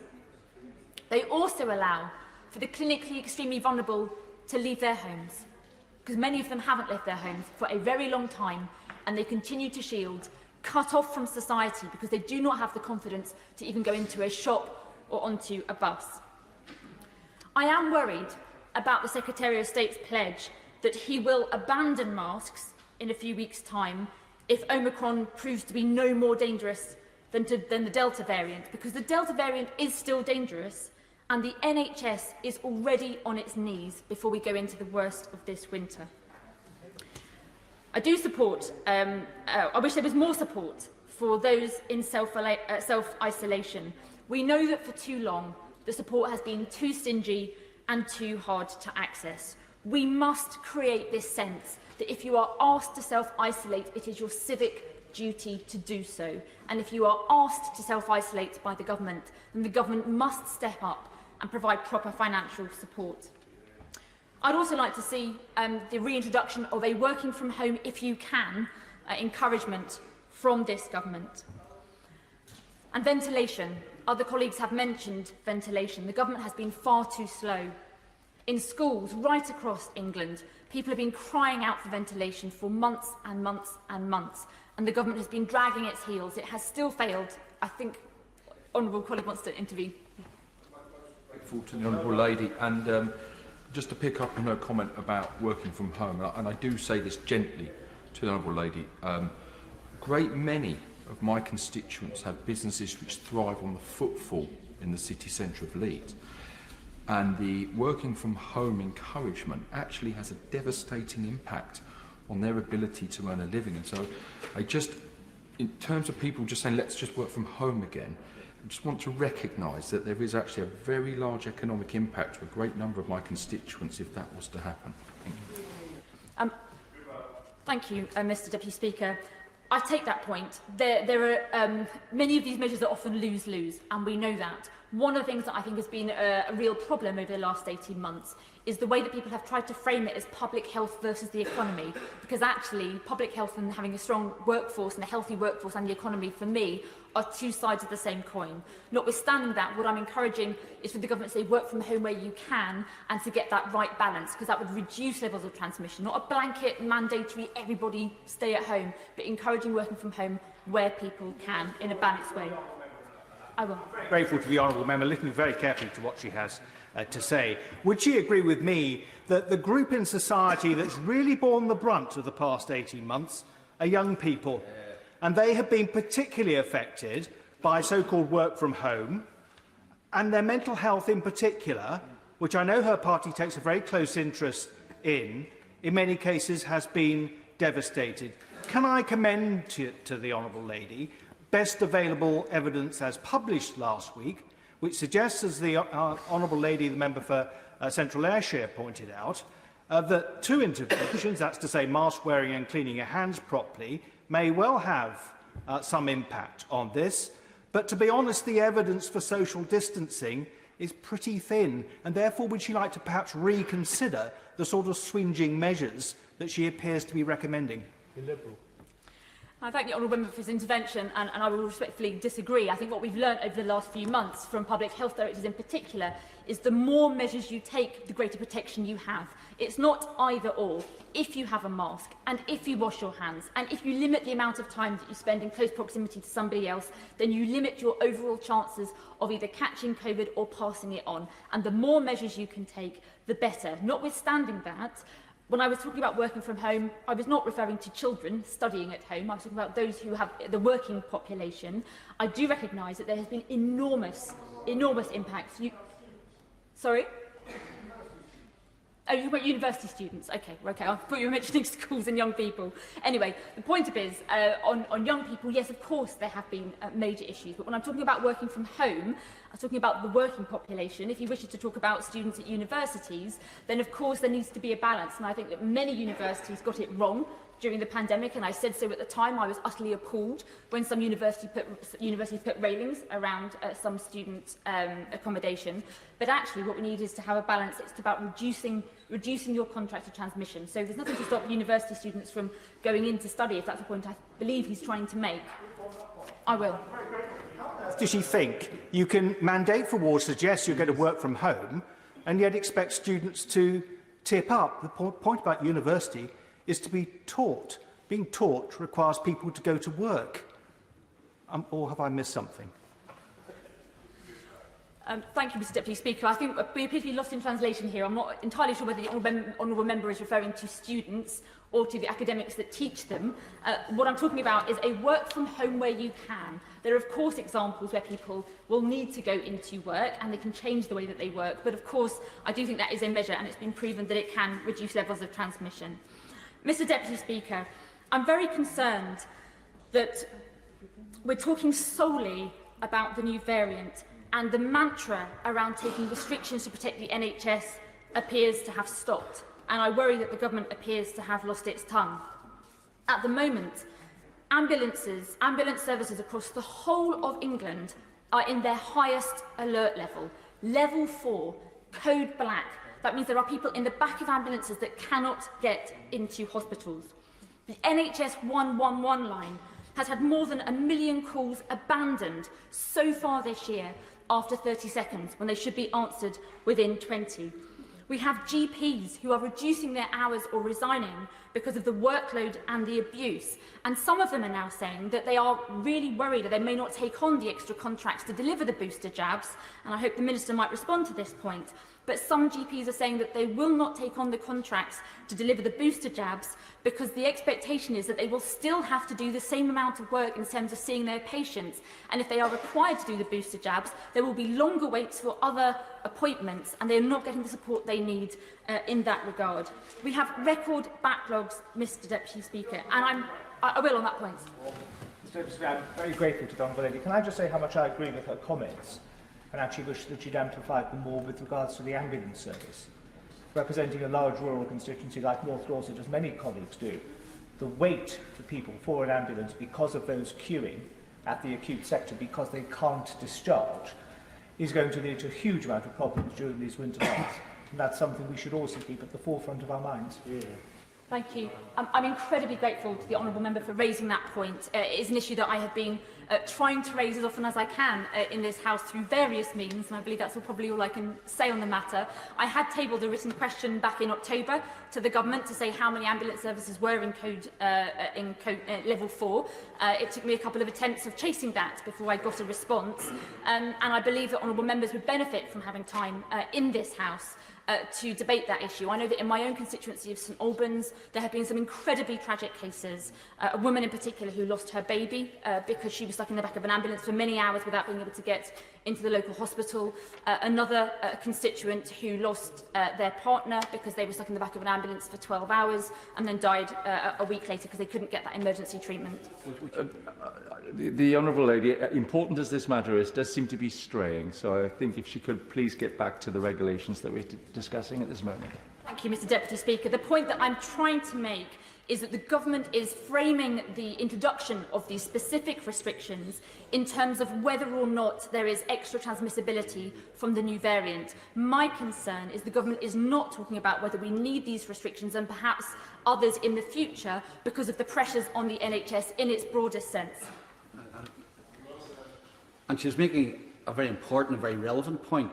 But would she not accept that these restrictions place a burden on businesses, on people's individual freedom, and on the operation of the education system, etc., all to deal with a problem which is not going to go away as long as you have GPs who are not seeing patients so they go to actual emergency, as long as you have patients stuck in hospitals not going into care and therefore taking up beds. So this will not be solved by simply introducing more regulations, putting the burden on private industry for the failures of the health service. Thank you, Mr Deputy Speaker. I disagree with some of those points. I mean, as a Liberal, I believe fundamentally in giving people the absolute most personal freedom they can have until the point at which it interferes with the personal freedom of others. And whilst we hear a lot in this House, particularly from opposition benches, on personal freedom, there is very little discussion about our broader responsibilities to others. And that is the challenge that we have as legislators in this House. It is about getting the balance. And I do not think it's about putting restrictions just on business because of the failures of our health service. What we are seeing is that GPs in particular are struggling with their workloads. They're struggling with the abuse because of campaigns being led by national newspapers against them. And if we had a stronger workforce to deal with these issues, if the NHS hadn't been run into the ground, then we would have more frontline health workers able to deal with these problems right now. But I'm mindful of the entreatments from the Deputy Speaker to stick to these particular regulations, to which I want to return. Mr Deputy Speaker, as I said at the start, we will support these regulations. I agree it's vitally important, as other members of this House have said, that we have full scrutiny of any decision to repeal them, extend them or renew them in any shape or form in the coming weeks. But I do implore the government to take action and look at these restrictions, not only in the light of this new variant, but in terms of the overall pressures that we have across our NHS, whether it's GPs or ambulance services or more. Thank you, Mr Deputy Speaker. Mr Cho. Mr Deputy Speaker, it's a pleasure to follow the Honourable Lady. I agree with her absolutely when she says that she wants to maximise personal freedom. Unfortunately, most of her speech seemed to be talking about quite the reverse. So I don't really understand the lack of consistency, or perhaps I do, because I've been familiar with the Liberal Democrats over so many years.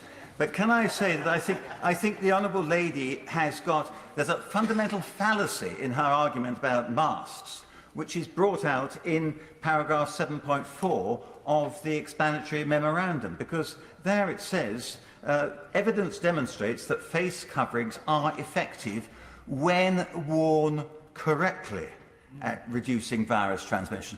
And Mr Deputy Speaker, very few people do wear their face masks correctly. If one looks at the World Health Organization advice, it is that as soon as you take off your face mask, you should wash your hands and you should discard your face mask if it is of temporary nature, and that you should wash your hands again when you're putting on a fresh face mask. And I was having a discussion actually with Mr Speaker on this subject some months ago now, and while we were having this discussion, one of our colleagues came into the tea room wearing a mask, took it off and put it on the breakfast table. And I said to Mr Speaker that really makes my point. And frankly, if we're talking about public hygiene and public health, then first of all, the government should be saying, if you think you want to wear a mask, then go and wear a mask, but for crying out loud, make sure that you don't contaminate yourself and others by not wearing it correctly. Mr Deputy Speaker, I cannot support these oppressive, authoritarian and dictatorial regulations. They're neither necessary nor desirable. They will have an adverse effect upon lives, livelihoods and the mental health of our constituents. The Secretary of State considers that the requirements imposed by the regulations are proportionate to what they seek to achieve, which is a public health response to the threat. But where is the evidence? My honourable friend, the Minister, adduced no evidence whatsoever. There is no regulatory impact assessment, the excuse being given that these regulations will be in force for less than a year. Why is there no regulatory impact assessment? Why are we being asked to support a policy for which there is no evidence? If there was a regulatory impact assessment, then there would have to be a requirement upon the government under the regulation rules of the Cabinet Office to put forward what possible alternative solutions there were to the regulatory proposals being put forward. Because we need goal-setting requirements, in my view, rather than prescription. And it's just prescription, and more prescription, which seems to be the government's recipe. To take an example, why isn't a shopkeeper allowed to permit shopping by people without face coverings, provided those people have had a proper vaccination? Why isn't a shopkeeper allowed to keep the front door open, a small shop, and allow people to go in and out without the need for wearing face coverings, because there's adequate ventilation, perhaps like some of the small shops in my constituency, one in, one out rule, so there's only one person with the shop assistant in there at the moment. Why aren't we allowing the shops to have that freedom? And if we want to have a consistent policy, why are we treating those who have been fully vaccinated in the same way as those who have not been fully vaccinated? It seems to be wholly inconsistent with the regulations brought in by the government in relation to people who work in care homes, and it's proposed to bring in similar restrictions for those working in the health service. But if we're saying that having required those people to be double vaccinated, that they are in no privileged position when it comes to going into the local shop, then what's the point of depriving those who haven't been double vaccinated of their right to work? It doesn't seem to me that there's any consistency there. Of course I give way to the Honourable Lady. The right honourable member not accept that the major incentive for getting the vaccination is to reduce your own chances of hospitalisation and death, not just so that you can go to the local pub or a shop or anywhere else. Well, obviously, I hope the Honourable Lady accepts what I say, which is that people should be free to make their own decision as to whether they wish to be vaccinated. And I'm extremely nervous, therefore, about proposals which are almost backdoor proposals to require vaccine passports. Because I don't believe that it should be made conditional upon people's freedom, that they should have to have taken some compulsory medication. And that's why I'm against the bit provisions in the Health and Care Bill dealing with compulsory fluoridation, because I'm not in favour of compulsory medication. So to that extent, I'm probably on the same side of the argument as the Honourable Lady, I think. But so there is a concern that I've got about this. But can I also just, Mr. Deputy Speaker, refer to one other aspect of this, and that is the mood out there, which is of increasing intolerance being engendered towards those who have a reasonable excuse for not wearing a face covering. Paragraph 7.8 of the explanatory memorandum makes it clear that people do not need to show proof of a reasonable excuse, but that's not being promoted by the government. We've got paragraph 5, or section 5 of these regulations says, for the purposes of regulations 3.1 and 4.1, the circumstances in which a person has a reasonable excuse include, and this is the important thing, they include those where a person cannot put on, wear or remove a face covering because of physical or mental illness or impairment or disability, or without causing severe distress, etc., etc. So that is one of the reasonable excuses, but there's a whole lot of other reasonable excuses, and the government seems to be rather conflicted or muddled about this, because in paragraph 7.8 of the explanatory memorandum, they say nobody who has a reasonable excuse and is therefore not wearing a face covering should be prevented from visiting any setting because of the requirements of these regulations.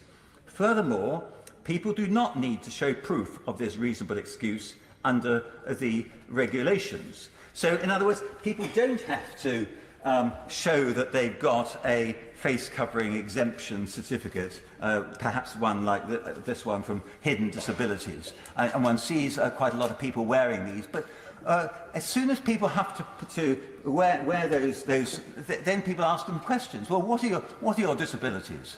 And Mr. Deputy Speaker, most of my disabilities are very well hidden, and I intend to keep them hidden. I think it's unreasonable that we should be creating an environment in which people are being challenged and being encouraged to be challenged in relation to their own personal and private health. Which brings me on to the conflicting content in paragraph 12.3 of this explanatory memorandum, because there it says, and it may just be a misprint, Mr. Deputy Speaker, but it says the department has also included a range of exemptions to ensure that this policy does not unfairly discriminate against those with protected characteristics. Furthermore, the policy will be supported by a communications campaign that will make clear that some people are exempt from these regulations and people should be challenged by members of the public for not wearing a face covering. Surely that should mean should not be challenged for wearing these regulations. I don't understand this, because looking at the end of this explanatory memorandum, the Parliamentary Under-Secretary, paragraph 15.3, it is said that the Parliamentary Under-Secretary, who's on the front bench today, can confirm that this explanatory memorandum meets the required standard. It seems to me that if that is indeed a misprint, then it doesn't meet the required standard. If it isn't a misprint, then it's a serious contradiction within the explanatory memorandum and seriously undermines the freedom of people to go about their business without having impertinent remarks and questions put to them by busybodies acting on behalf of enforcement authorities. Of course I will. Most referred to my honourable friend. And my honourable friend's been a member of this House far longer than I have. Is there a mechanism where that could be clarified before today's vote? Well, the mechanism is for the Minister to be able to intervene on me. I'll happily give way to the Minister, and for the Minister to say that it is indeed a misprint or it's a deliberate confusion in order to confuse the punters. And so we can have it both ways. Perhaps that might be the response of a Liberal Democrat, were there a Liberal Democrat on the front bench. But I hope that the Minister will be able to respond to this serious point, because obviously there will be people out there who will be wondering about exemptions and reasonable excuses. And the honourable gentleman, who I think still chairs the Levelling Up Select Committee, in his interventions earlier, he was drawing attention to the fact that young people are going around in shopping centres saying that they've got a reasonable excuse for not complying with the regulations and for not wearing face masks. Well, what's the problem with that? If people have got a reasonable excuse for not wearing face coverings, then let's get too fussed about it. And that's why I think that these regulations are part of a sort of scaremongering propaganda campaign on the part of the government, which is really designed to try and stop social or restrict social interaction between social animals who happen to be living in the United Kingdom. And that, Mr. Deputy Speaker, I think is potentially the most damaging aspect of these regulations before us today. They're designed to suppress freedom of the individual and suppress social contact, and they're doing that through unreasonable fear-mongering. Merriman.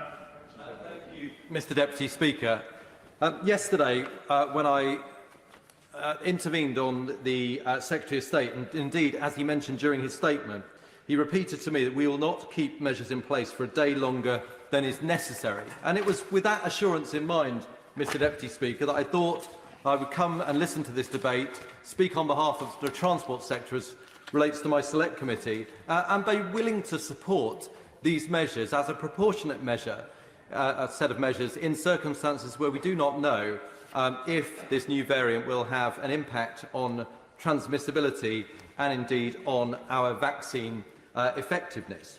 And so when it comes to the regulations 1340 with regards to face coverings, I can get there with that regard, because they expire on the 20th of December.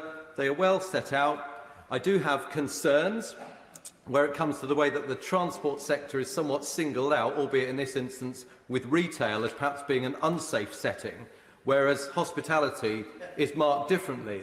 And the point I make there is that if we put £10 billion into the rails network alone just to keep it going, then sending out a message that it's a less safe setting than perhaps walking into a pub or restaurant is not really going to be the way to give people confidence to get back on to that network, which we need very much to survive. So I have concerns as far as that goes. I also have concerns, as I witnessed today on the bus, albeit it may well be because people hadn't tuned into this debate, they didn't realise these regulations already come into force, that people are still getting on board without the face covering, and indeed, despite the powers given to the driver to ensure they don't, there's no questioning, and on they go. And that not only winds people up, it also leaves others thinking, what's the point in them bothering? Because if not everyone is wearing a mask, then what's the purpose of anyone wearing a mask? However, I can get there because of the unknowns that we need to deal with. Where I have grave concerns, and one of the wonderful things about coming into this chamber is to be educated, and I would perhaps make the point that the Honourable Member for Winchester has made, that perhaps more of us can come here and be educated, are the issues around Regulation 1338. Because if the impact is again for us to be covered just for a moment that's no longer no longer than necessary, then why is it that there is no end date to these and they default therefore to the 24th of March? And the impact for this, I'd say, is even greater than having to wear face covering for longer periods of time, because, as has been mentioned, we could well be back to pingdemic territory. Because to just emphasise, this means, regardless of the vaccination having been given, one has to self-isolate for the period of time if there is a suspicion that one has been in contact with someone who has the Omicron variant. Right now, and maybe for the period up to the 20th of December, I could understand that the suspicion would perhaps be linked as the transmission rates, one would hope for the next few weeks, are slower to build. You would need to know perhaps if one had been in connection with somebody who'd been in South Africa or something along those lines.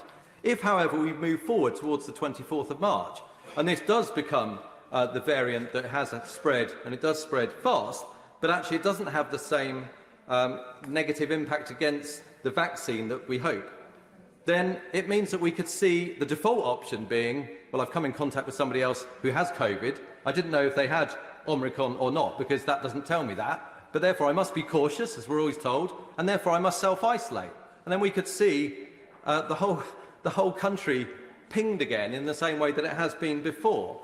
And actually, it could be even worse, because if it turns out, as is currently being talked about in South Africa, that this strain, whilst it may transmit quickly, it may not have the same impact, perhaps as even the Delta the Delta variant does, then actually it could be worse to stop people being out and about because they won't get the antibodies that we want. And surely the front bench are aware of this, because when you look at the Beta variant, as it was a variant of concern, regulations were brought in, which were known as the Amber Plus regulations, because there was a concern that Beta would have been worse against the vaccine than the Delta variant. It turned out that one dose of AstraZeneca was more effective against the Beta strain than 2 doses of AstraZeneca against Delta. So very quickly, variants of concern can turn out to not be a concern at all, which is why we must make sure that our legislation acts to then stop and is flexible and is nimble. But what we have here is legislation that will roll on until the 24th of March. And that, for me, Mr Deputy Speaker, is what our job in this place is. I can agree in principle that there is a need to take measures. But what I can't do is vote for legislation that doesn't actually do what I believe the government intended it to do. So there are options here, and it could be used right now. The Minister could stand at the dispatch box and find a way to reassure those of us with the same concern, or the default option for me is that I will vote against this legislation, not because I disagree with the principle, but I disagree with voting for legislation I know to be poor, I know to be badly drafted, I know not to meet the intention, and surely we shouldn't be stubborn and pig-headed when legislation doesn't work. We should fix it, or we should against it. One last point, Mr Deputy Speaker, relates to a motion that I thought would be here and isn't, and that relates to the restrictions on testing, travel, the introduction of PCR testing. Yesterday, the Secretary of State also reassured me that PCR testing would not be expensive. We would not be at the mercy of unscrupulous providers, as we saw during the summer. A very wise person, Mr Deputy Speaker, just gave me an instance of a 3-hour PCR test, which many will need to take in order to not self-isolate, which is good for the economy, was costing over £200. So again, why are these regulations not being laid? There's a negative consent motion, as I understand. We need to be discussing that legislation, discussing the pitfalls, finding the pitfalls, as we have done. And I applaud my colleagues for doing so this afternoon. And yet, we're not even bringing them forward at all. I'll give way once, and then I'll sit down.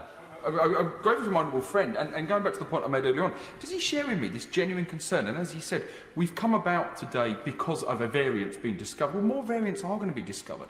And this cost of the PCR test is going to make people really think carefully about going abroad, and that is going to have a devastating impact on the high street with travel agents and holidays.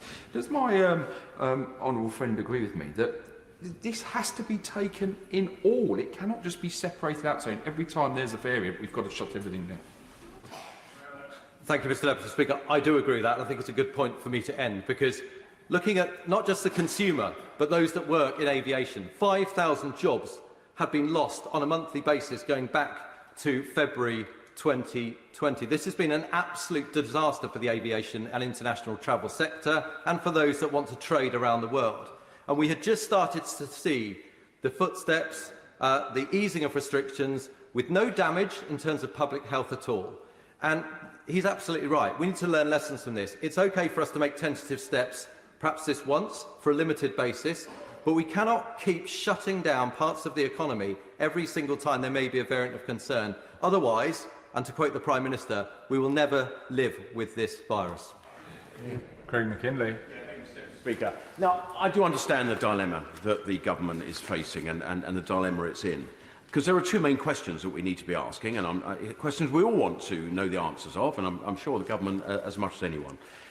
Number one is, does the Omicron variant, what is the state of its resistance to the vaccine programme that we've had? That's number one.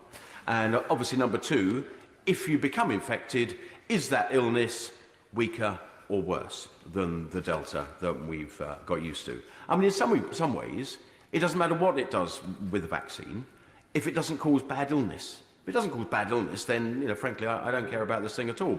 And I think, as my honourable friend from Bexhill and Battle has just said, a very interesting point. We are potentially making, if as we all hope, that the Omicron variant is actually weaker than the Delta variant in terms of its illness and effect, we're actually going backwards a long way, because we'll all have to lock down when we get that text, email or phone call that we've been close to somebody with this new variant. So that makes little sense at all. But let's just take the proposals in front of us in some order. I mean, as my honourable friend from Winchester, I don't have too many concerns about the face mask. It's an extension of rules that we've pretty much got used to. It's very little different from what I've been doing on public transport. I've been wearing them religiously. But, you know, I still am a little bemused about how a fairly flimsy mask with a sort of filter size that's far greater than the size of a coronavirus can somehow be the salvation. But anyway, so be it. I'm not terribly concerned. But we are left with the gross absurdity. And, Mr. Deputy Speaker, let me give you this absurdity. And it's an absurdity I think perhaps all in this House will face over the next few weeks. When going to the off-licence on the way to a party later, off-licence might only take 45 seconds to get whatever your tipple of choice is, but you'll have to wear a mask on pain of a fine. So you then make your way to a house party of 100 people, perhaps more, perhaps an infinite number of people, where it'll be closed, it'll be warm, it'll be cosy, it'll be friendly. And you can take that same face mask off. I mean, really. This is it's an infantile proposal. And it's in danger of going down the same absurdities that we fell down before, with that madness of the couple who could walk across their golf course, but they dare not play on it. I mean, this is just the absurdity that I voted against before and I'll vote against again.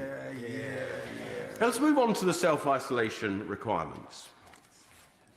I'm afraid we're going to fall into a new pandemic with these proposals. There's nothing in these regulations or anything the Minister has said or anything else I've heard to date that the testing regime will be backed up with proper genome sequencing at the right rate so that we can get back to the situation that, no, your contact wasn't Omicron, you're fine. We have this very, very dangerous phrase in here, and it's been picked up by my honourable friend from Winchester, and that phrase is suspected of. Now, I don't know what that means. I know what confirmed as means, because that has to be confirmed as through a proper genome sequence test. But suspected of. Are we now going to have, when you get that phone call or that text or that email or the ping, if you've been daft enough to have it on your phone, from NHS, that just by adding those words, suspected of, thou shalt be held indoors for 10 days.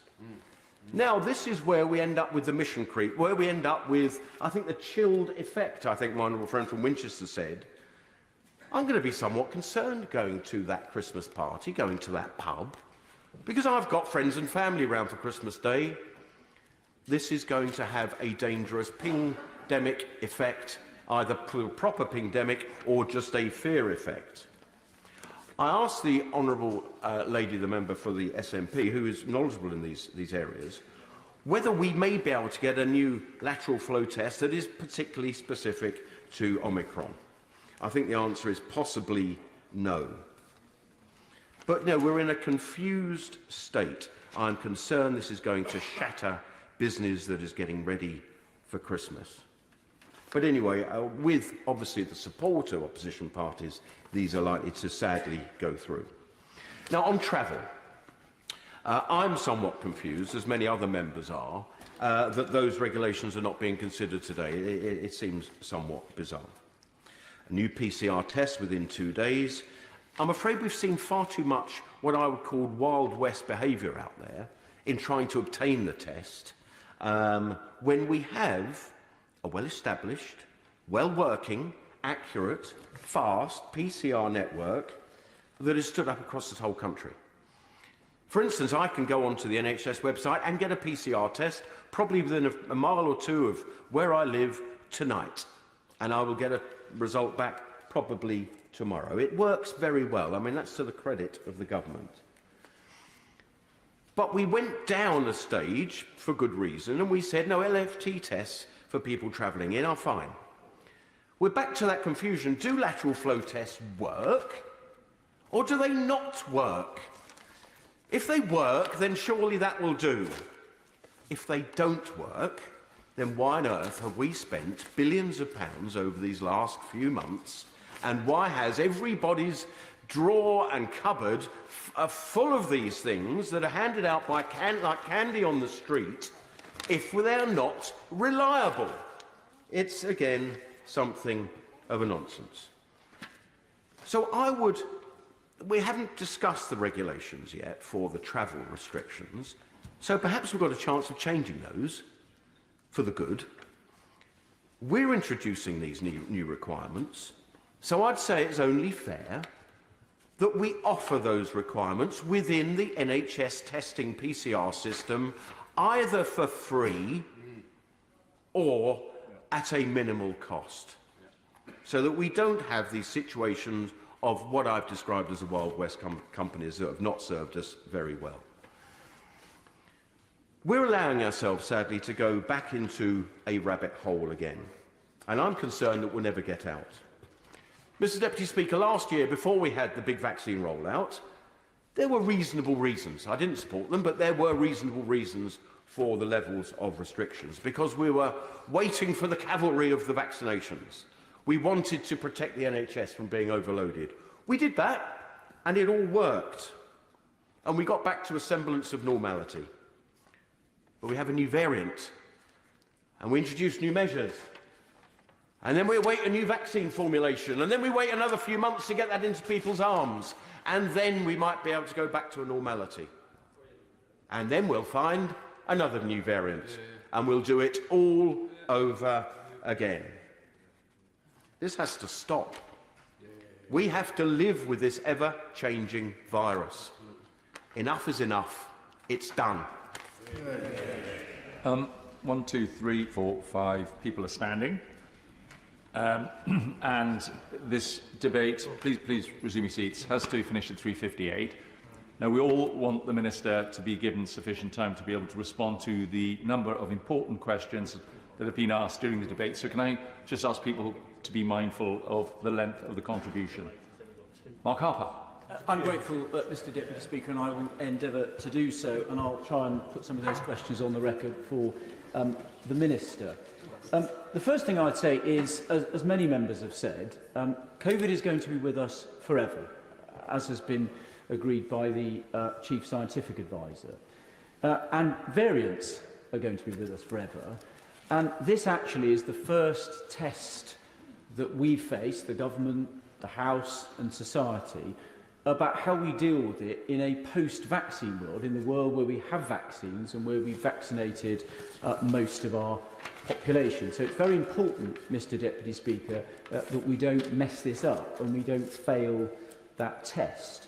So it seems to me we do need to respond calmly and proportionately.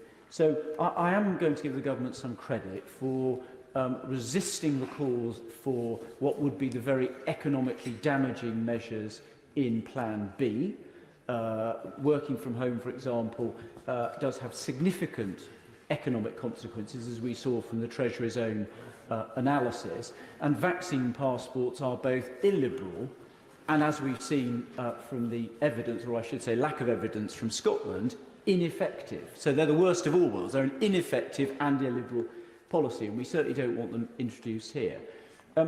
So let me deal with the measures before us. Just before I do, though, I do want to just pick up the point made by the Honourable Lady for St Albans, the Deputy Leader of the Liberal Democrats, about the NHS. She's absolutely right. The NHS is facing significant pressure, but it's not facing pressure from the number of patients in hospital because of COVID. That's around 6% of total bed capacity. The NHS is under enormous pressure dealing with the significant number of patients who are both unable to be treated but also scared away from the National Health Service during the pandemic. And what we've got to be very careful of is that we don't repeat the mistake and scare a whole new set of patients away that the NHS will then take another very significant period to deal with. So, and there's nothing about the measures that she suggested that will deal with those pressures. They'll make it worse. Of course, I'll give way. I'm grateful. Whilst I recognise the honourable member's assertion that it's 6% of patients in hospitals, I would urge him to think about the impact that COVID inpatients have in the hospital setting. So we know that for every one patient that can take out an entire ward because it has to be cleaned. If a staff member catches COVID, then they go off. I have asked the government to produce an assessment and to provide this House with the details of the impact of COVID patients on the availability of beds, staff and elective procedures. I wonder whether he might support me in asking the government again to provide that assessment so we can take an informed decision in this House as to whether these restrictions are necessary and how they may or may not help. I do support her general call for transparency, but I would say this. My point about the numbers isn't an assertion. It's looking at the data and seeing how many patients are in hospital because of COVID. That information is published. It's not an assertion. It's a fact. And secondly, if Hospital Trust do what my trust does, I mean, it puts patients who are in hospital because of COVID together, and I think it currently has around one ward full of patients. So it clearly has an impact, but it is not the thing that's causing the biggest problem. The biggest problem in my trust is that they've got at least 3 or 4 times the number of patients who aren't able to be discharged because of inadequate social care, and that's the point I've made several times in the House. Now, Mr Deputy Speaker, mindful of your admonition to be relatively brief, let me touch on the regulations in front of us. On the issue, the regulations about face coverings, they are relatively economically not damaging, But I listened very carefully to the speech, amongst others, from my honourable friend, the member for Altrincham and Sale. And I do agree with him that it is disappointing that we've moved away from a model where the government lays out the evidence and the arguments and allows people to make their own decision. That was a big choice the government made last year, and I'm very disappointed it's moved away from it. The thing I think weighing against that for me, and this was set out very clearly by the chairman of the Transport Committee and my honourable friend, the member for Winchester, a distinguished former public health minister, is that at least those regulations have quite a tight expiry date, and they will expire in 3 weeks' time. So although I don't like the fact that we've moved back to mandating, I think for me, balancing up the pressures, because there's an expiry date, I am prepared on this occasion to not oppose those regulations. I'm not going to support them, but I'm not going to go out of my way to oppose them. I'm afraid to say on the self-isolation regulations, however, I'm much more concerned, as was my honourable friend, the member for Winchester, for this reason. Two things. First of all, ministers have been clear that these regulations are going to be reviewed in 3 weeks. And I'll press the Minister in a minute on what we might learn in 3 weeks. But these regulations are not time limited. They amend another set of regulations which don't have an expiry date till March next year. And I'm afraid, although the Minister tells me they won't be enforced for a day longer than necessary, she must recognise that particularly the events of the last few weeks and how ministers handled, amongst other things, the standards measures, mean, as I said yesterday, there has been a diminution in trust between backbenchers and ministers. And ministers have got to work hard to, I think, rebuild that trust. And having open-ended statutory instruments that don't expire for many months, when they're telling us that the measures only need to be in place for a few weeks, isn't how you build that trust, I would say respectfully to the Minister. So that's one thing. The second thing is the other point my honourable friend made. The regulations are, if we remember what we're doing here, we're making the law. And I think the law should always be clear and precise and specific so that people know what their legal responsibilities are and what they're not. And I'm afraid the references in here to people who are suspected of having an Omicron variant or confirmed as, with no detail about what that is in the regulations, I'm afraid is simply not good enough. And I did intervene on the Minister, and I was genuinely trying to be helpful, to give her the opportunity to set out for the House in her opening remarks, and I hope she now does so in her closing remarks, to set out in detail how the government determines whether someone has the suspected Omicron variant, and also what measures have been taken in terms of the scripts that are used by NHS Test and Trace, the information provided to people they contact, and the training that the staff undergo, and indeed if the app is being changed to deal with this new regulatory approach. And I'm afraid nothing in the regulations that I have seen gives me any confidence that these matters have been thought through properly. And in fact, despite what the Minister may or may not say at the box, I think the law should be clear on the face of it, and I'm afraid it simply isn't. And I'm afraid on that basis, and on the way these regulations are drafted, I'm afraid I'm going to oppose them. Just a couple more points, Mr Deputy Speaker, mindful of your instructions. When I made the point that I was worried about these regulations may trigger a new pandemic, and that was picked up in a number of publications, in Politico's London Playbook, which is much read in the Westminster Village, a government insider has said, trying to allay concerns about the pandemic, that saying that because people no longer check into restaurants or pubs, they're not going to be contacted by NHS Test and Trace. And contact tracers are really only interested in catching contacts of cases coming into the country on planes. Now, if that's true, I would suggest that the 30-odd million we're spending on Test and Trace isn't terribly useful. So I'd be grateful if the Minister could confirm at the box whether what this government insider has said is the government's policy or not. And it's also been reported in the Financial Times that officials in government, in the Department of Health, are drawing up contingency plans to require masks in many indoor settings with a possible work-from-home order over Christmas.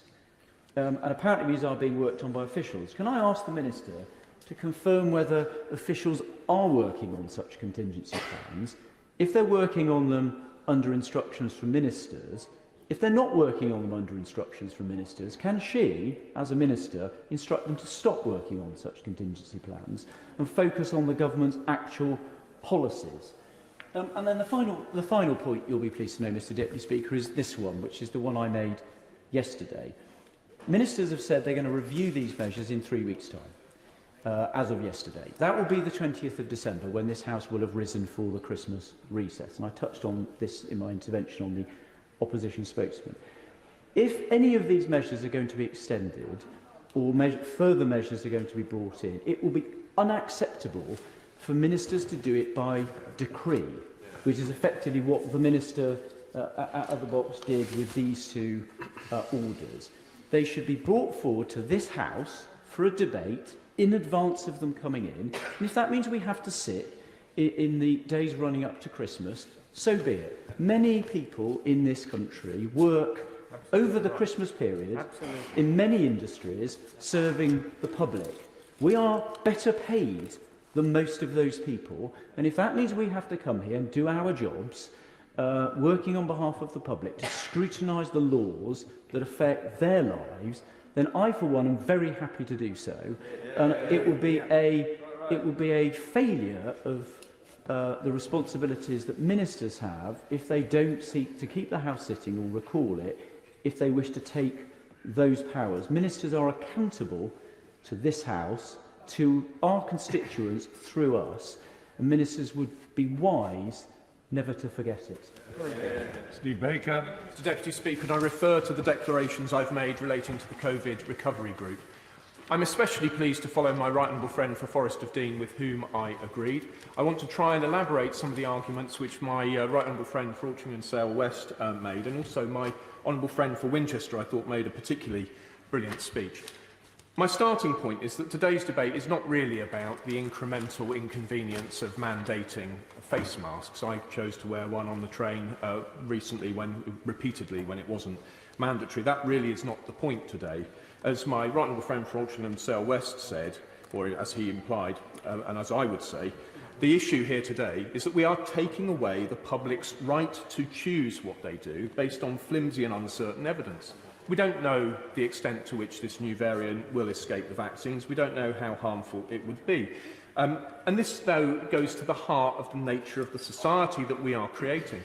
The Honourable Lady for the Liberal Democrats was talking about the harm principle earlier, and I entirely endorse the idea that our liberties should be constrained by the harm that we do. But again, in an intervention, my right honourable friend for Altrincham and Sale West made the point about flu. Now that we have got the case fatality rate down to a comparable level to flu, we should be living with coronavirus like we live with flu. And again, my right honourable friend made the point that we're going to manage other diseases like this.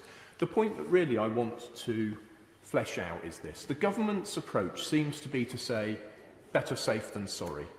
You can't be too careful. The trouble is you can be too careful. You really can be too careful. There is a problem which I would call tunnel vision, which my friend Professor Paul Dolan from the LSE calls situational blindness. We end up looking only at the disease. We've already heard brilliantly set out by my honourable friend for Winchester the harm that will be done to children. I can't begin to understand what the harm will be to children psychologically of being in masks all the time, what that will be, and you can't go back and repeat the experience of a nativity play missed, and so on and so on. The economic cost of the coming pandemic will be, I think, huge. And we only saw on the front page of the Telegraph today, fleshed out in the business section, the problems that Virgin Atlantic will have. This is the problem. If the government keeps going down this path in these circumstances where, as my right honourable friend from Forest of Dean said, the disease is going to be endemic and we have to learn to live with it. If we panic every time there's a new variant, when there will be new variant after new variant, we are going to make entire sections of our society uninvestable. Things like airlines and hospitality and tourism, many of the things which give us joy, which give us hope, which give us something to look forward to. And that is a key point. Where's the hope from the government? I know young people who are demoralised and depressed and have been telling me that we would go back into lockdown. And I've been saying no, because the vaccines are working, and I don't believe that Conservative ministers will do this to us. But now we've already started to see the scope creep, the mission creep, the goalposts perhaps being slightly unshackled from the ground, ready to be moved. So in this situation that we face, in today's debate, it's not really about face coverings. To me, it's not really about this issue of the coming pandemic through the self-isolation. It's about how we react and the kind of nation and civilization that we are creating in the context of this new disease. I mean, really, what is the relationship between the state and the individual? Are we to be empty vessels, mere automata, things to be managed as if a problem? Or are we free spirits with, for want of a better term, a soul? Yeah, free spirits with a soul. People who deserve the dignity of choice and the meaning in our lives which comes from taking responsibility. It's possible that meaning in our lives comes from little else. This is a fundamental choice, I would say, between heading towards heaven and heading towards hell. If we continue to react to these fears and uncertainties by taking the authoritarian course without impact assessments, because they're only temporary, you know, then we are embarked on that downward course. Well, Mr. Deputy Speaker, even loneliness shortens lives. Again, Paul Dolan's very clear with me. Loneliness cuts short lives, and yet we find an official going beyond government policy to say we shouldn't have unnecessary socialisation. So, you know, it's the most extraordinary set of choices that are being taken because of this overwhelming narrow focus on the one issue of the coronavirus. It falls upon ministers to provide the lead and the breadth of thinking and the vision and the values to set out what broad kind of society we are trying to create. Where are we going as a society and a civilization? Where will be our redemption and our salvation? How will we provide that hope for our future? I believe it will be by having faith in one another, that the public are not fools. We're not here to govern idiots.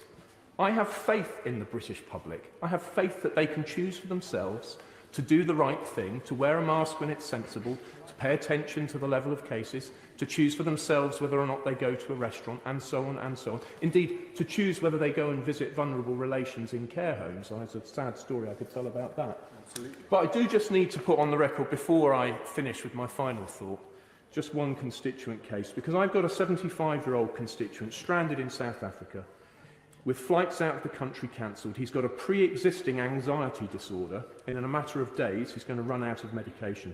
He's struggling to find accommodation, and he now has to find a local source of new prescription medication. Now, if that man is suffering for the greater good, Mr. Deputy Speaker, let my honourable friend the Minister say so. Let her say so. Because actually I think the rights of these individuals really matter. I think justice is about how individuals are treated. And yet, of course, we should care about overall social outcomes. But it really matters what the rights of the individual are and how we treat those people. And that man matters. He shouldn't be stuck in South Africa in the way that he is. He planned to go there to come back, and his plans have been cut short, causing him immense suffering. I believe that there is no plausible path set out before us which leads to a genuine public health emergency, and yet the government is choosing to react in the way that it has. So I think, as a result, the government, I'm afraid, once again, is choosing that downward path towards, frankly, hell. The hell of minute management of our lives by edict, with nothing we can do about it, and not even a say in advance in Parliament. And incredibly, a clear majority of this House is going along with it. Some of us today have got to take a decision to vote no to everything, because I, for one, intend to chart a course towards heaven, and I hope honourable members will come with me. Dr. Spencer. Thank you, Mr. Deputy Speaker, and it's always a pleasure to follow such a powerful speech from my honourable friend, the member for Wickham. I think today's debate is fundamentally about uncertainty. Uncertainty over Omicron. It looks spooky. It seems to be outperforming other variants in Africa. Why? Who knows? We don't know if it's going to be more harmful, less harmful. We just don't know. So we are facing the uncertainty around what's the situation could be with Omicron. But the problem with these restrictions today is also uncertainty. Now, in terms of their direct effect, they are certainly not trivial. They're going to batter the international travel sector, which has already taken absolute battering over the past 2 years, and yet again have a disproportionate impact on children. when we see the collapse of bubbles at schools because of Omicron, when we see that it's our children who are having to wear face masks, disproportionate high rates in terms of what they do compared to adults. Yet again, children are going to be the most affected. And sadly, I think this has been the story of the pandemic thus far. But the real harm from these restrictions is the here we go again. And that's how I felt when the 5 p.m. press conference on a Saturday was announced again.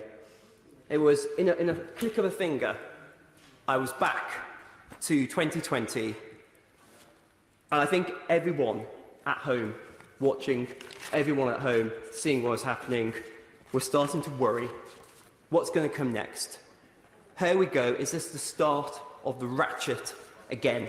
Moving monotonously, inexorably to higher and increasing restrictions.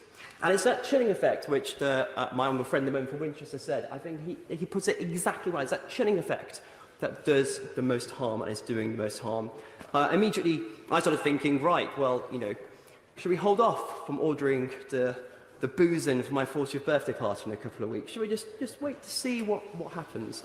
And you know, the stories of countless events that we are already and we anticipate going to be cancelled. Let's hold off from making clear arrangements about seeing our parents for Christmas. Let's just hold off from ordering the goose or the turkey for Christmas. And all of this has an impact and a snowballing impact. And I remember, I think many people remember, when it was just 3 weeks to flatten that curve. Just 3 weeks. And God forbid, heaven forbid, that people at home, because of this chilling effect, are saying to themselves, you know what, actually, that lump I found, let's not bother those GPs. Yeah, they're too busy. Too much to deal with COVID. I think this is a serious and severe concern. But I would argue that there is a final uncertainty, and one which gives me the most trouble. It's how much we will really know in 3 weeks' time. We know from infection, it takes 3 weeks to get to hospitalisation. From hospitalisation, it takes 3 weeks to get to death. We've only just started finding our domestic Omicron cases. Are we going to know from our domestic data, really in 3 weeks' time, what on earth Omicron is doing, what it looks like, how transmissible it is, and the impact on our NHS?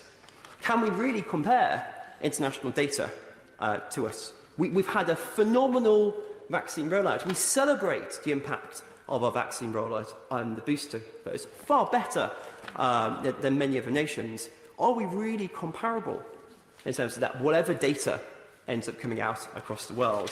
So I'm really uncertain that we will know in 3 weeks' time what's going to happen and what our next steps, if anything, should be. Now, in the face of this uncertainty that all of us are feeling, where can we find confidence? And I would argue here. Here is where the public find confidence, because they see us standing here, debating and scrutinising, raising their points, raising their concerns, chewing over to the most minute detail the SIs that have been forward, challenging the Minister on why we are doing what we're doing, having a great debate across the House on these issues. They see this, and they have confidence that whatever we're doing going forwards, whatever impact we're having on people's day-to-day lives, we have scrutinised it. We are here representing them, and we are making sure we make the best possible decisions. And we've got some big decisions to take in 3 weeks. And I do worry about what's going to happen then. Will the data from Omicron be bad? Will it be good? Or will it be not sure? Parliament must be able to debate this, being recalled if necessary, or better yet, not going into recess until we have the data so we know what our next steps should or shouldn't be.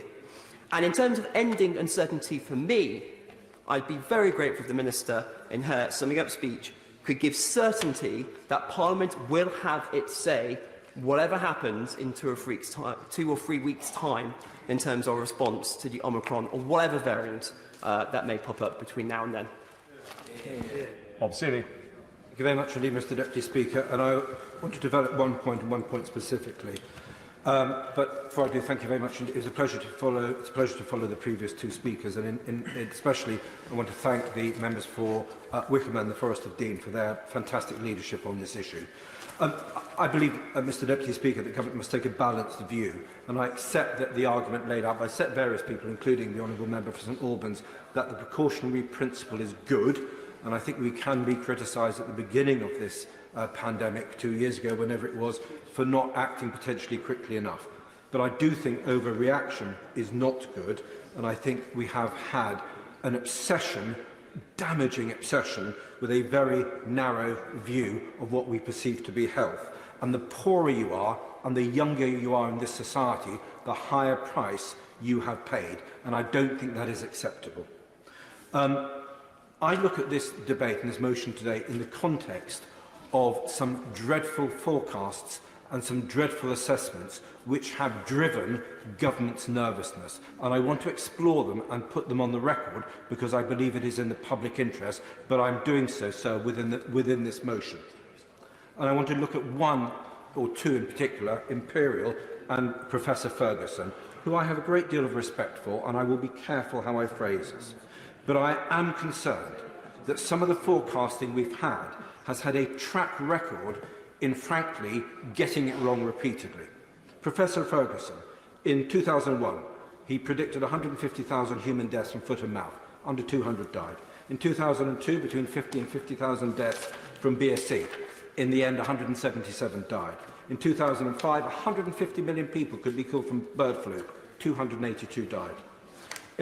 In 2009, government estimate, based on his advice, a reasonable worst-case scenario for swine flu would lead to 65,000 British deaths.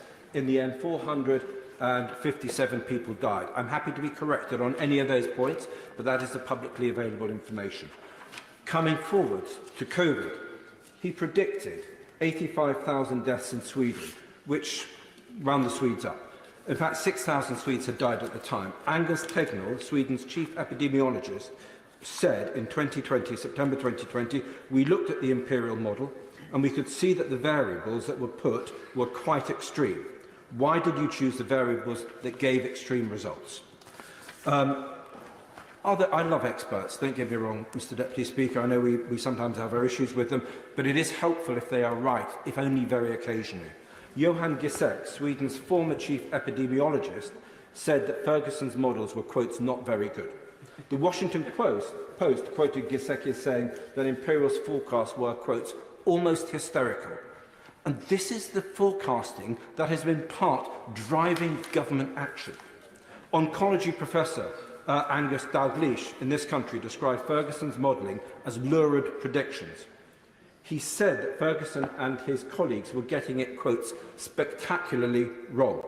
And I quote Dalgleish, unfortunately, we have a SAGE committee advising a government that is devoid of any scientific expertise on speculative concepts such as the R number, which we now all know is a reproductive rate, etc., and the need for everyone to stay indoors, even though the evidence strongly suggests that people are less likely to catch COVID-19 outside. So some of the scientific evidence may have actually driven the rise in COVID rates in the same way that going into hospital may have actually been the place that you caught COVID and died from it. Viscount Ridley has criticised Ferguson's modelling. Lund University has applied Ferguson's models and found a massive difference between his predictions and what actually happened.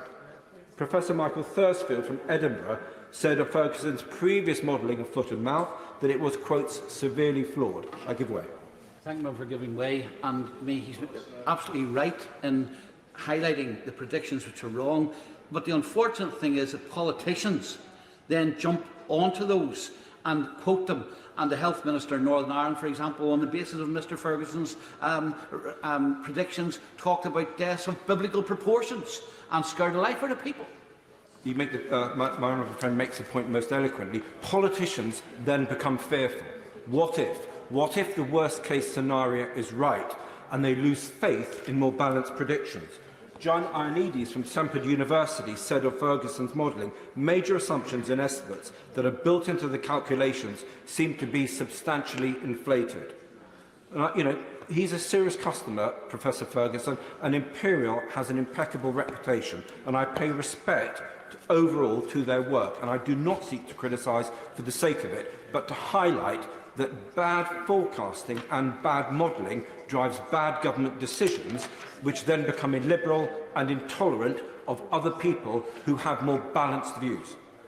Coming more recently, Mr Deputy Speaker, Ferguson predicted 100,000 cases in July 2021. He said it was almost inevitable, and yet we got nowhere near there. The US forecaster Nate Silver, who's very good at predicting US elections, said, "I don't care that the prediction is wrong. I'm sure this stuff is hard to predict. It's that he's consistently so overconfident." The political scientist, Professor Philip Tetlock, also agreed with Nate Silver, adding, "I expect even top forecasters make lots of mistakes, but when smart forecasters are consistently overconfident," he said, "one should start suspecting other factors in play, publicity or policy advocacy gains." And I make no such allegations.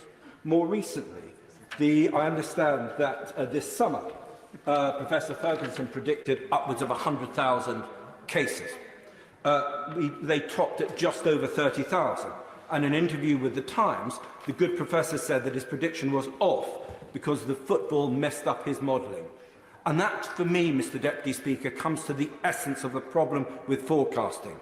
When you can predict 100 million deaths and nobody dies, but somebody gets a sore thumb, you can say the mitigation effects, there were mitigations taken by government. But when you actually have a forecaster whose work then becomes verifiable because he predicts and he gets it wrong, when that forecast comes up to reality kicks in and makes a fool of the forecast, and sometimes, sadly, a fool of the forecaster. And every time his forecasts have been verifiable, they have been seen to be very, very badly flawed. And this is a serious man and a serious university.